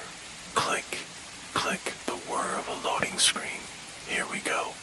On the monitor, their employee profile loaded. Their photo, their job title, but the wrong name. They took a step back. "No, that's not. There's some mistake. My name is..." Denise's smile never wavered. "That's not what our records show." Their hands felt cold. "I've worked here for 4 years. You know me. This isn't my name." Denise's fingers tapped the keyboard. "Well, our system says otherwise." She turned the monitor slightly. "See, you were hired under this name. Your payroll, your direct deposit, your tax forms all match." Their mind reeled. "But that's not..." Denise's gaze sharpened. "Is there anything else I can help you with?" A dismissal. They left the office in a daze. Back at their desk, they logged into their work email. The password failed. They typed it again. Incorrect. On the third attempt, the login screen flickered. Then, without warning, the welcome page loaded, except the name in the upper right corner wasn't theirs. It was the wrong name. They scrambled for their ID badge. The plastic felt the same, smooth and familiar, but the name on it had changed. The almost the same as their face. Almost. The nose slightly different, the eyes just a little off, like an old memory misremembered. A laugh bubbled in their throat, sharp and wrong. They turned to Sarah in the next cubicle. "Hey, can you look at this? My badge." Sarah glanced up, blinked, smiled. "Yeah." Their mouth went dry. Do you notice anything weird?" They held up the ID. Sarah's eyes flicked over it. "Looks normal to me." "No, the name, the photo, it's wrong." Sarah's smile wavered just slightly before resetting. "That's your name." A chill ran through them. Sarah's gaze dropped back to her monitor, as if the conversation had already ended. No one called them by name for the rest of the day. That night they went home and tore apart every drawer, every document, every scrap of proof of their identity. But their bank cards had changed, their driver's license, their lease agreement. Every document, every trace of who they had been, rewritten. They grabbed their phones, scrolling through texts. Their best friend's name appeared in the list. They typed, "Hey, weird question, what's my name?" The typing bubble appeared, then vanished. Then, "Lull, you okay?" Their stomach churned. They dialed. It rang and rang and rang. Then a voicemail. A robotic voice, one they'd never said. "You have reached wrong name. Leave a message." They dropped the phone. The next morning, they arrived at work to hushed voices. Stares that lingered just a second too long. They slid into their chair, numb. Their monitor was already awake. An email opened on the screen. A company-wide email. Subject, in memoriam. "We regret to inform you that their real name has passed away." The world tilted. They looked around. No one was reacting. No one was whispering. No sympathetic glances. A tremor started in their fingers. They pushed away from the desk, stumbled toward HR. Denise looked up, smiling that same empty smile. "Denise, what the hell is this?" Their voice cracked as they pointed at the email. Denise tilted her head. "Oh, you saw it. Who wrote that?" Denise's fingers clicked across the keyboard. She turned the monitor. The email had no sender, no author. Just a statement of fact. Their head throbbed. They stumbled backward out of the office, past cubicles where no one met their eyes. By the time they reached the elevator, their hands were shaking. They pressed the button, watched the doors slide open. A mirror waited inside, and the face looking back wasn't theirs. It was the one from the ID badge. Almost them, not quite. The door slid shut. A notification buzzed in their pocket. A text from an unknown number. "Welcome aboard. We're glad to have you." They looked at their reflection again and it smiled. The end.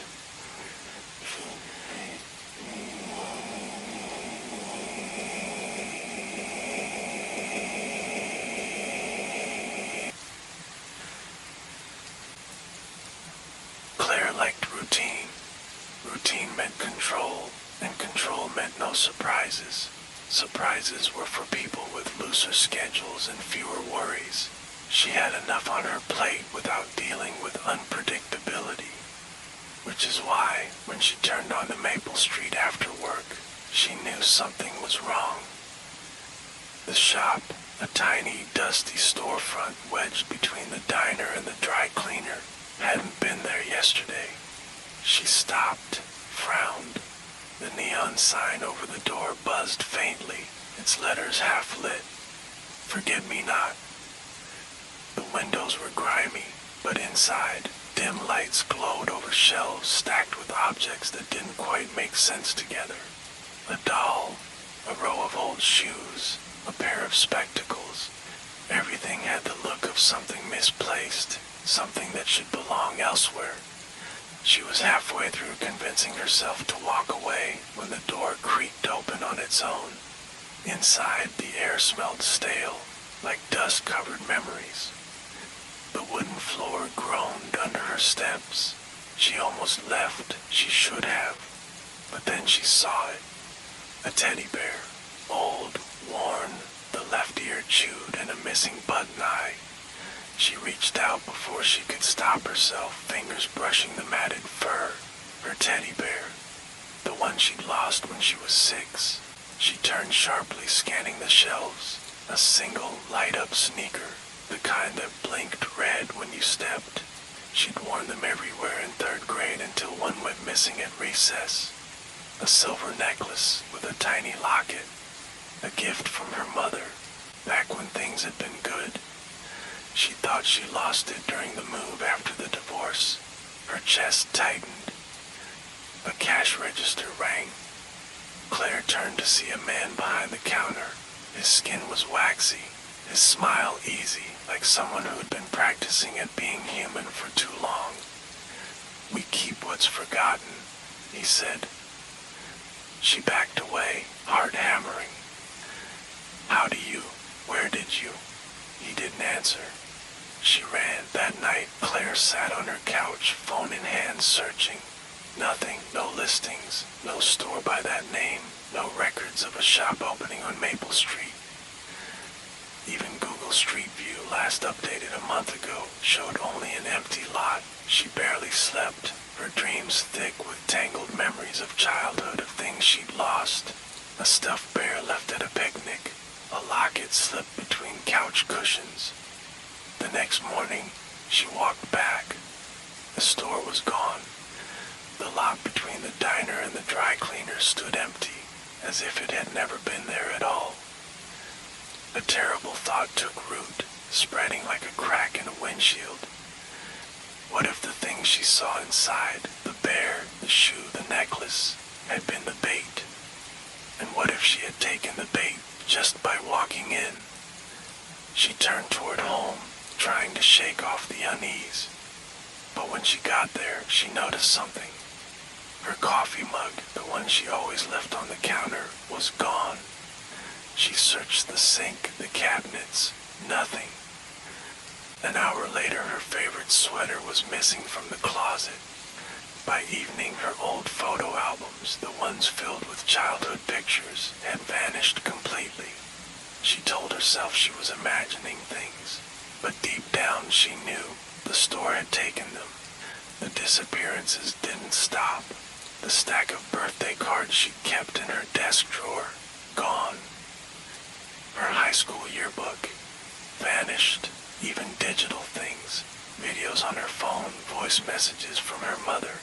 She pressed play on an old voicemail she swore had been there yesterday. "Hi, sweetheart. Just wanted to say I love you. Call me when you can." A pause. Then static. Then silence. Her hands were shaking. She couldn't take it anymore. She went back. And this time, the store was there.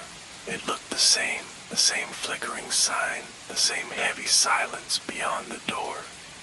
Claire stepped inside, heart pounding. On the counter, a single framed photograph. Her fingers trembled as she picked it up. It was her.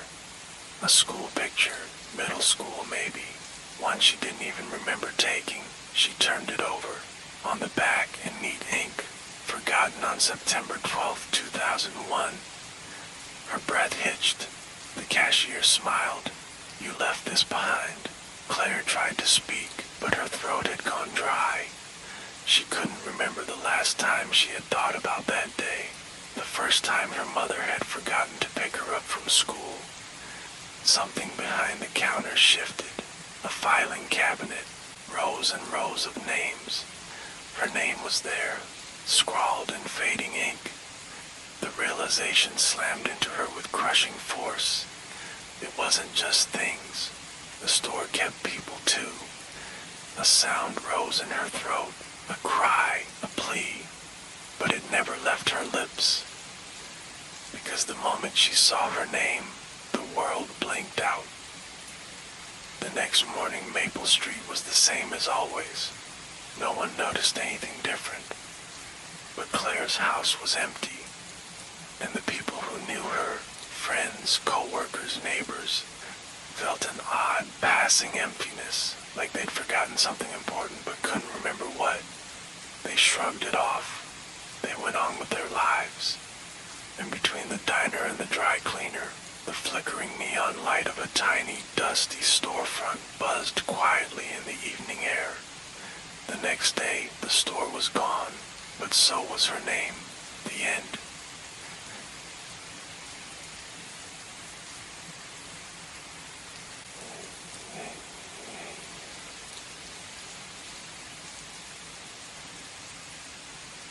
The morning light slid through the blinds in thin, golden lines, striping the bed like a tiger's back.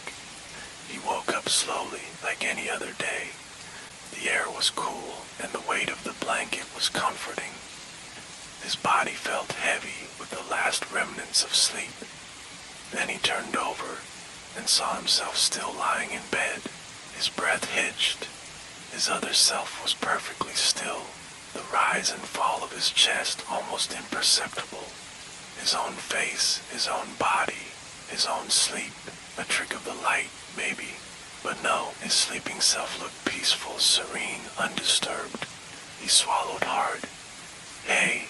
His voice sounded small in the quiet room. The figure didn't move. Something ice cold crept down his spine. This wasn't right. This wasn't normal. He reached out a hand, hesitated, then gripped the sleeping version's shoulder. Warm, solid, real. He shook harder. "Wake up." Nothing. His stomach twisted. This wasn't a dream. His own heartbeat thudded in his ears. Slowly, he stood from the bed, feeling the floor solid beneath his feet. The person in the bed did not move, and somehow he already knew it wouldn't.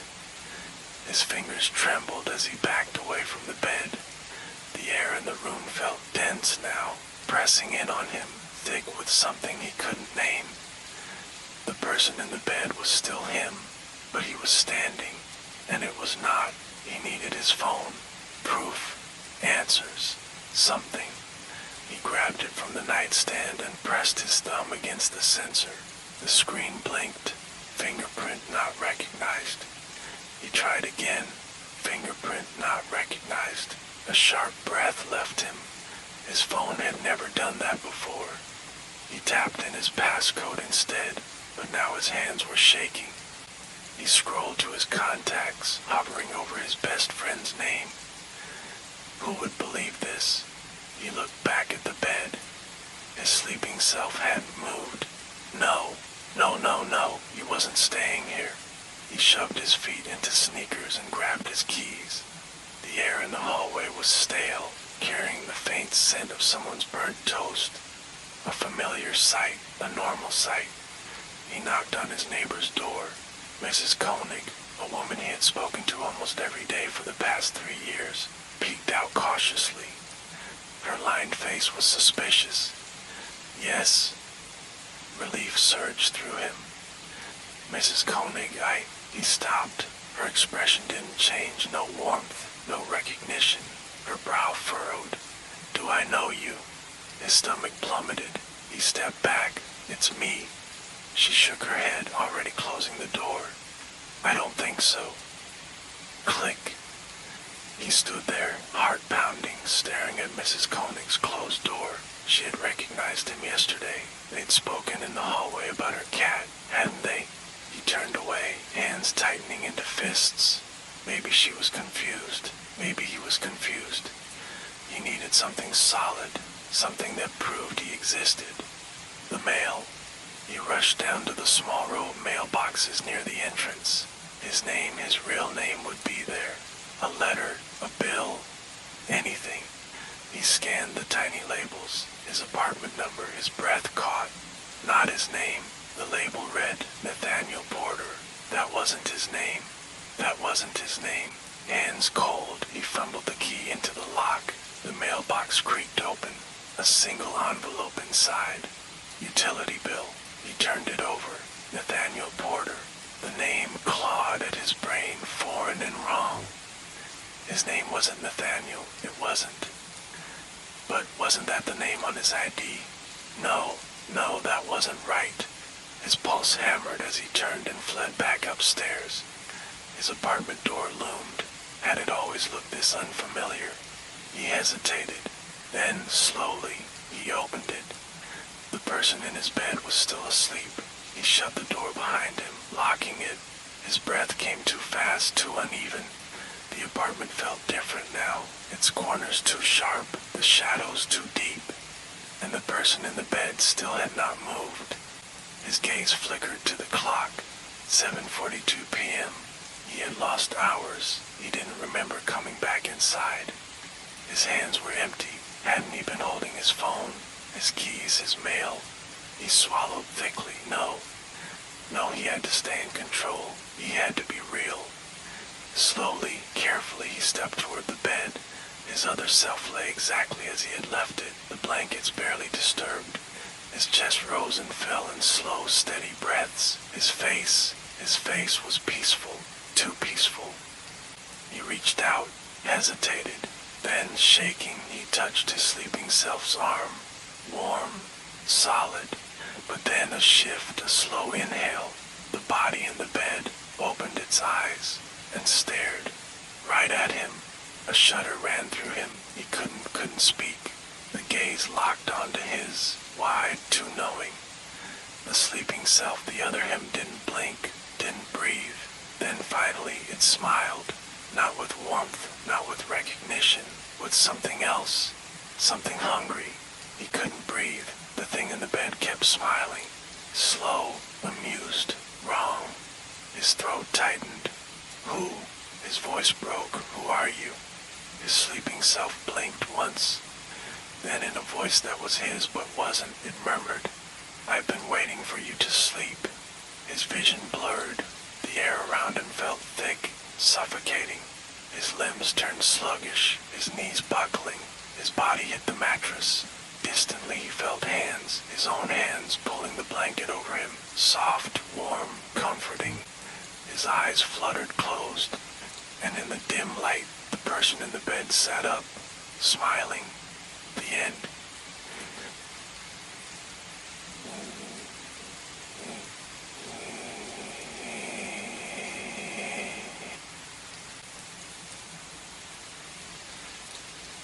David Grant pressed his key into the lock and turned.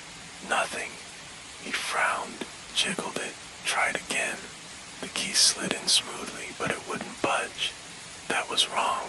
He glanced at the apartment number. 4C. His apartment. His home. He tried once more, pressing harder this time. Nothing. His pulse ticked up. Maybe the building manager had changed the locks. Maintenance mix-up. David turned toward the elevator and took the longest walk of his life down the hallway. You don't live here. David stared at the building manager, feeling his chest tighten. What do you mean? The manager, a squat man with sagging jowls, folded his arms. 4C. There's no 4C in this building. David laughed, a dry, humorless sound. That's not possible. He pulled out his phone, scrolled frantically through emails until he found it, his lease agreement. See, my name, my unit number, right there. The manager barely glanced at the screen. This is fake. Fake. David's voice cracked. It's from your office. Your name is on the lease. But the manager was already shaking his head. We don't have a 4C. David's eyes flicked toward the building directory on the wall. He knew what he'd find before he even looked. The list skipped from 4B straight to 4D. His apartment didn't exist. David's hands trembled as he knocked. The door opened almost immediately. A man, mid-40s, paunchy, wearing a faded flannel, stood there. Behind him, a fully furnished apartment that looked nothing like David's home. The smell of cooking onions and something vaguely sweet drifted out. A TV played in the background, the familiar drone of someone else's life. The man frowned. Can I help you? David's stomach dropped. This is my apartment. The man's brow furrowed. Excuse me? David forced himself to stay calm. I live here. I've lived here for 2 years. The man snorted. Buddy, I've been here 6. David's head jerked back. No, that's not. I think you've got the wrong place. David's breath came fast and shallow. He looked past the man into the apartment. It was different. The couch, the bookshelf, none of it was his. But on the wall, he saw something that did belong to him. A framed print, a Jackson Pollock knockoff. It had been his. He bought it at a thrift store years ago. The exact same scratches along the bottom of the frame. His mouth went dry. The man followed his gaze and chuckled. Yeah, nice, right? Found it in the dumpster out back last year. David took a shaky step backward. The door clicked shut in his face. His phone buzzed. A new text. Unknown number. You should have never left. David's vision blurred. He swiped at his screen, tried to dial someone, anyone. Call failed. No service. The security guard in the lobby barely looked up when David stumbled over. I need help, David gasped. There's been a mistake. The guard's expression didn't change. What's your name? David Grant. The guard lifted his radio, pressed a button. Yeah, he said, we've got another one. The radio crackled. A tinny voice replied, tell him to leave. It'll take care of itself.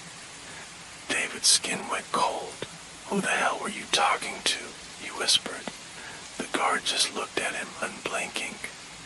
Sir, you need to go. David backed away. Something was very wrong. He ran back upstairs, heart pounding. If they were going to erase him, he had to prove he existed. He pulled out his phone, tried to scroll through photos. Nothing. His camera roll was empty. No pictures of his apartment, no selfies, no saved texts, like he'd never existed. David felt lightheaded. He reached for the doorknob again, locked. Then something clicked open. Not the front door, the bathroom. From inside the apartment, a whisper of motion, the sound of someone shifting in the dark. David's breath hitched. A shape, his shape emerged from the shadows. A man stepped forward, barely visible in the dim glow of the hallway light. David stared into his own face. Same haircut, same stubble, same tired eyes. The other David tilted his head, smiled slightly. You should have stayed gone, he whispered. David staggered back. The other him stepped closer. Something flashed, a knife. David turned and ran. He barreled down the stairs, 2 at a time, nearly falling.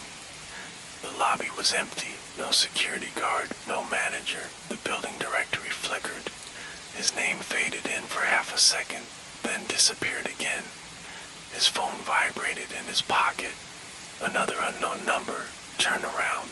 David's blood turned to ice. He could feel it. Breath. Right behind him, he spun. There was nothing. Just the empty hallway. But now the doors were different. The colors off. The lighting dimmer. David swallowed, turned back to the building exit. Outside the city buzzed. Cars passed. Pedestrians walked by. The normal world. For a long moment, David hesitated. Then he stepped outside. His phone buzzed again. Welcome back. The air felt wrong. A woman walked past him. She glanced at him and froze. Her eyes went wide with horror. She stumbled backward, then bolted across the street. David turned, heart hammering. In the glass of the building's front window, he saw his own reflection. But the face looking back wasn't his. It was the other David, grinning, watching, waiting. The end.